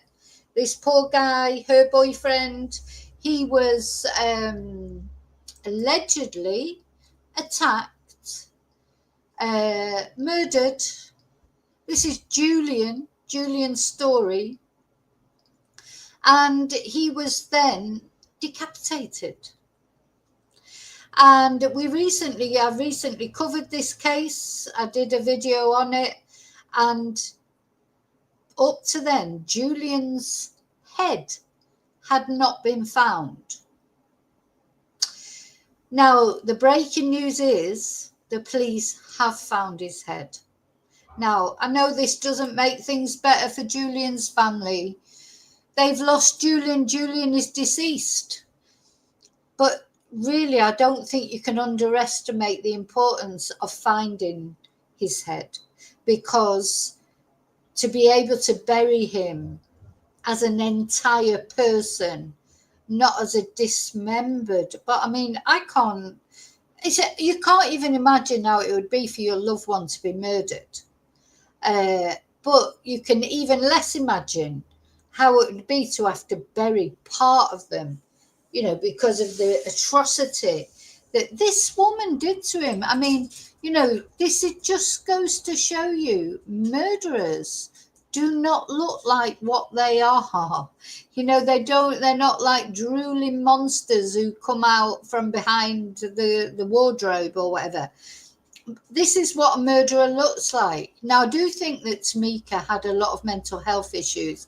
Now, if you watch my channel regularly, you'll know I don't accept mental health as an excuse for murder a lot of the time. But it does seem with her, I don't know if there was any psychosis or drugs involved or whatever, but just from some of the things, if you look up the video on my channel, I'll try and remember. I mean, I will be splitting this video that I'm doing now, this live. What I always do is then when I'm talking about more than one story, I split the video off later and release it as individual videos. And when I do that, I will try and remember to put the link in there to the previous video that I did about this case. So, yeah, I mean, look, I mean, she's a beautiful girl, isn't she, at the end of the day? Julian, I'm sure he thought he'd won the lottery when he ended up going out with her in the first instance. But it seems like her mental health just completely deteriorated, and she ended up shaving her head, having a total meltdown in a local bar. But anyway, let's have a look where I saw this, which was on Twitch. Not Twitch, on Twitter. I always want to say Twitch. Should say X, really. So yeah, police believe that a human skull found in the South Australian scrub belongs to the former partner of Gold Coast reality TV star Tamika Chesser. A dog found the remains 6 weeks. Always these dogs are bloody brilliant. What would we do without dogs? These cadaver dogs. Now look at where they've had to search for this head. And the last video I did about it, the police were calling off the search because they wanted the family to be able to bury Julian in peace. And this quite often happens, it seems, doesn't it? As soon as the police declare that they're calling off a search, they find whatever it was they were looking for.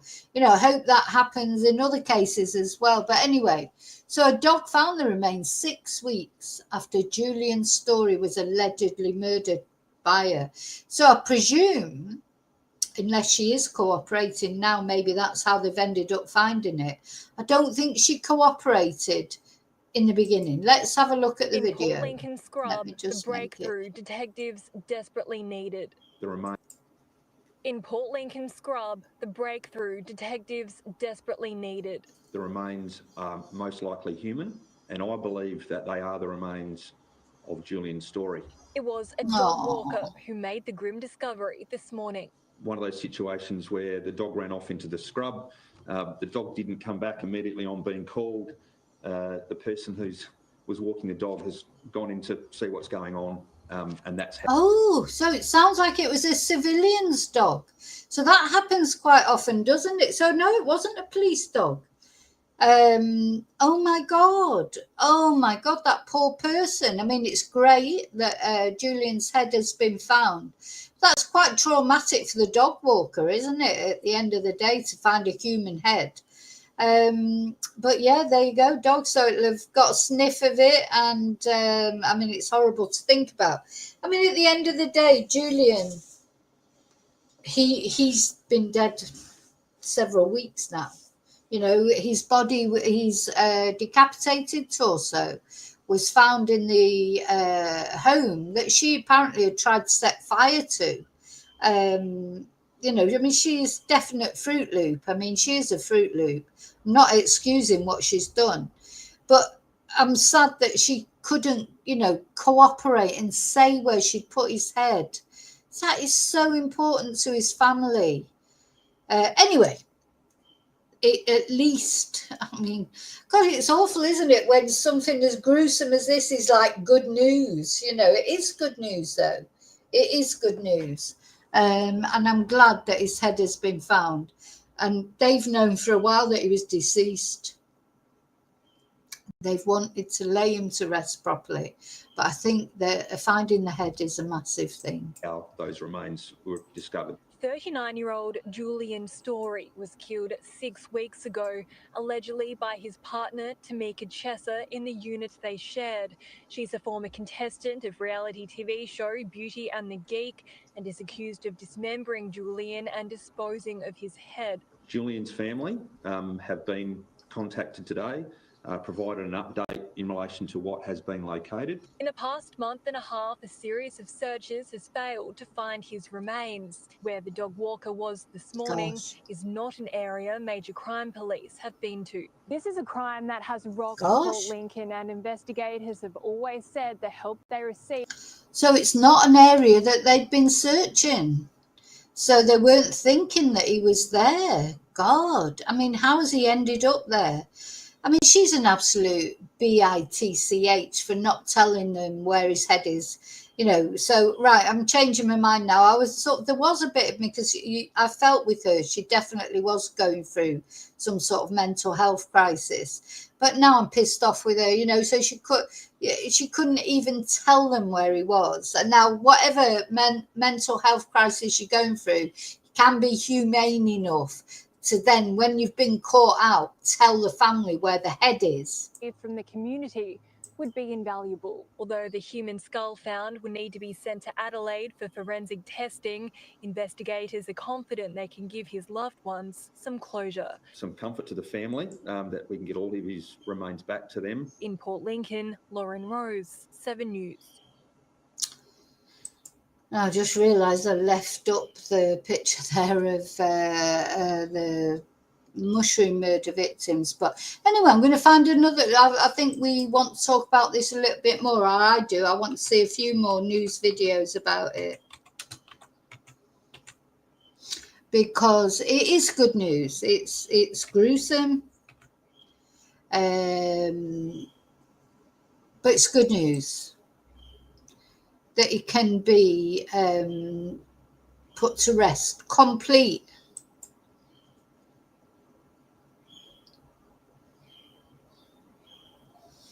Let's have a look at this one now. There'll be loads of, it's all coming out now in the news in Australia.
I expect he did, because he was sort of laughing there a bit. I mean, I think that's a relief laugh, isn't it? Because at the end of the day, he had to make the difficult decision to call off the search, which must have been a difficult decision to make. But they were, they'd been searching. Oh, I've got to share this tab, haven't I? Sorry, I'll put it back to the beginning.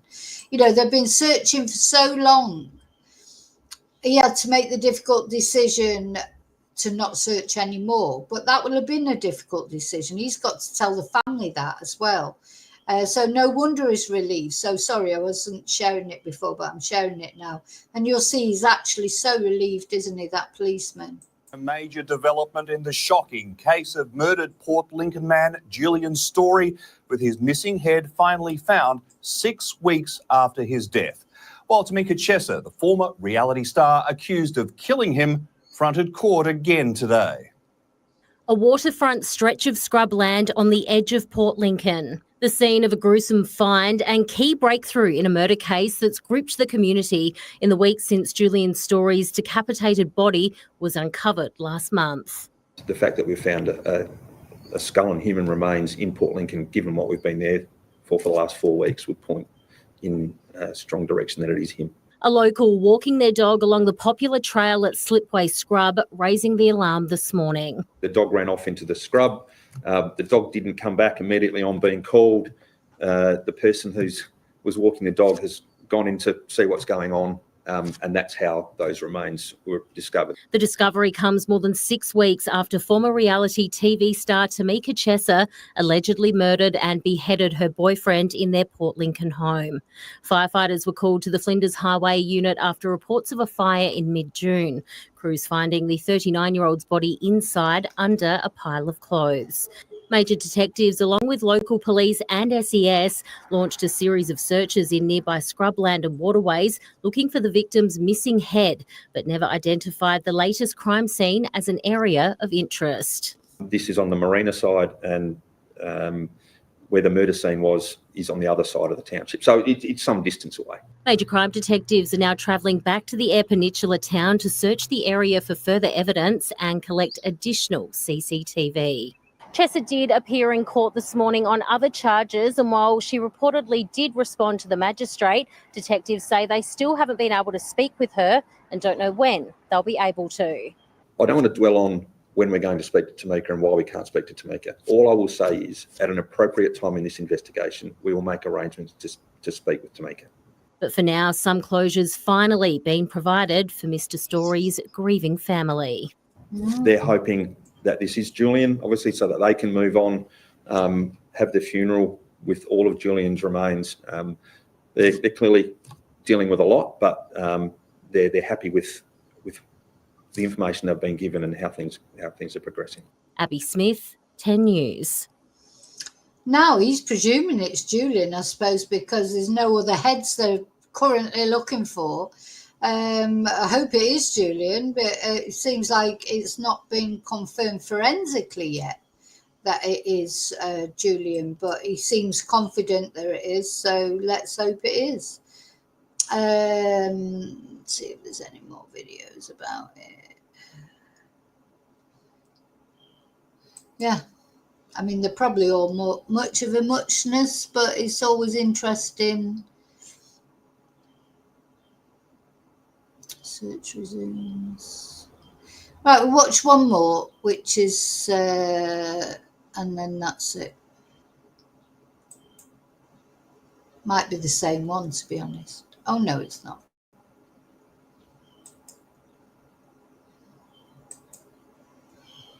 I just think as parents or family, friends, this is one headline you would never expect to see about your loved one, is it? Police believe they found Julian Story's head. You know, and imagine that that was your son, your brother, or, you know, your friend. And this was his girlfriend. But she's definitely loop-de-loop, isn't she, this woman? I think that this is a definite case of mental health issues, but anyway. Finally found the missing head of Port Lincoln murder victim Julian Story. A local dog walker unearthing the shock find. A major step in the murder investigation against the woman accused of killing and beheading him. His girlfriend, former reality TV star Tamika Chesser. In scrubland off the coast of Port Lincoln, a grim find, a skull uncovered by an unsuspecting walker and their dog. The remains are most likely human, and I believe that they are the remains of Julian Story. It's been 6 weeks since Julian was murdered, his body uncovered in his unit, police allege beheaded, dismembered and set alight. And this is the woman accused of carrying it out, Tamika Chesser, a former Beauty and the Geek contestant. Now today, a breakthrough after weeks of tracing her movements on CCTV and searches across several locations on both land and water.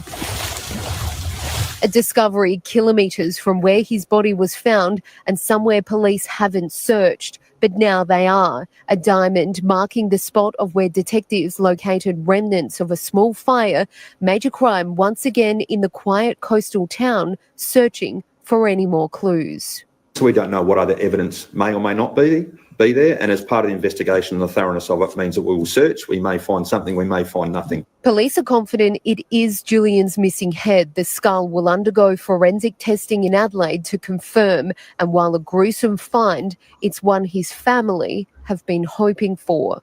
Still planning for a funeral, which I believe to be towards the end of next week, but hopefully we can give them some comfort that we've found all of the remains of Julian. Tamika Chesser today appeared in court via video link from a mental health facility on separate charges of assaulting a police officer in the hours after she was arrested for Julian's murder, but also for acting disorderly in a tobacco store and at the Port Lincoln police station in February. We heard her speak to the magistrate, but police still haven't spoken to her.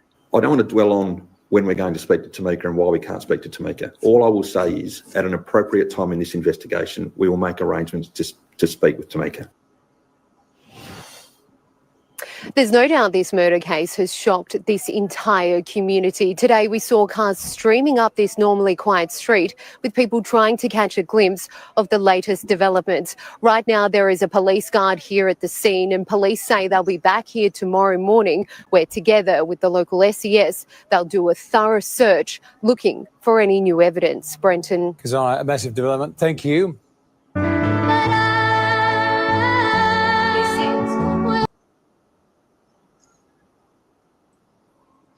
Okay, so Yeah. Oh, hang on.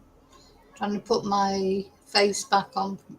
So yeah, breaking news. So we've talked about the three things: these poor children who drowned while they were on holiday in Salou. The Devil's Den suspect has been arrested. We talked about the mushroom murderer's house being seized for possible future payouts to victims.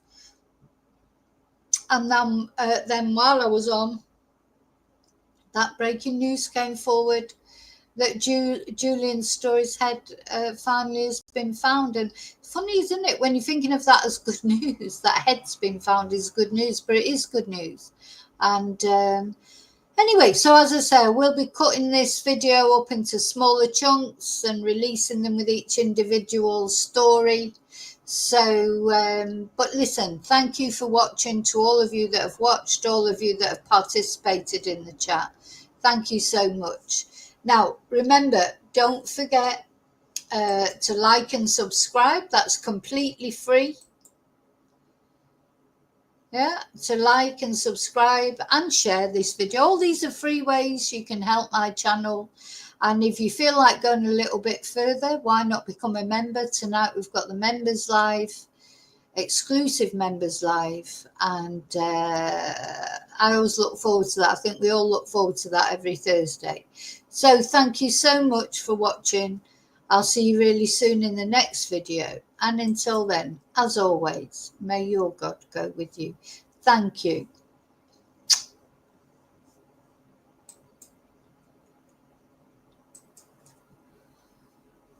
Oh, let me put the I need to put the outro on. No, I'm tired. I'm gonna go and have a siesta.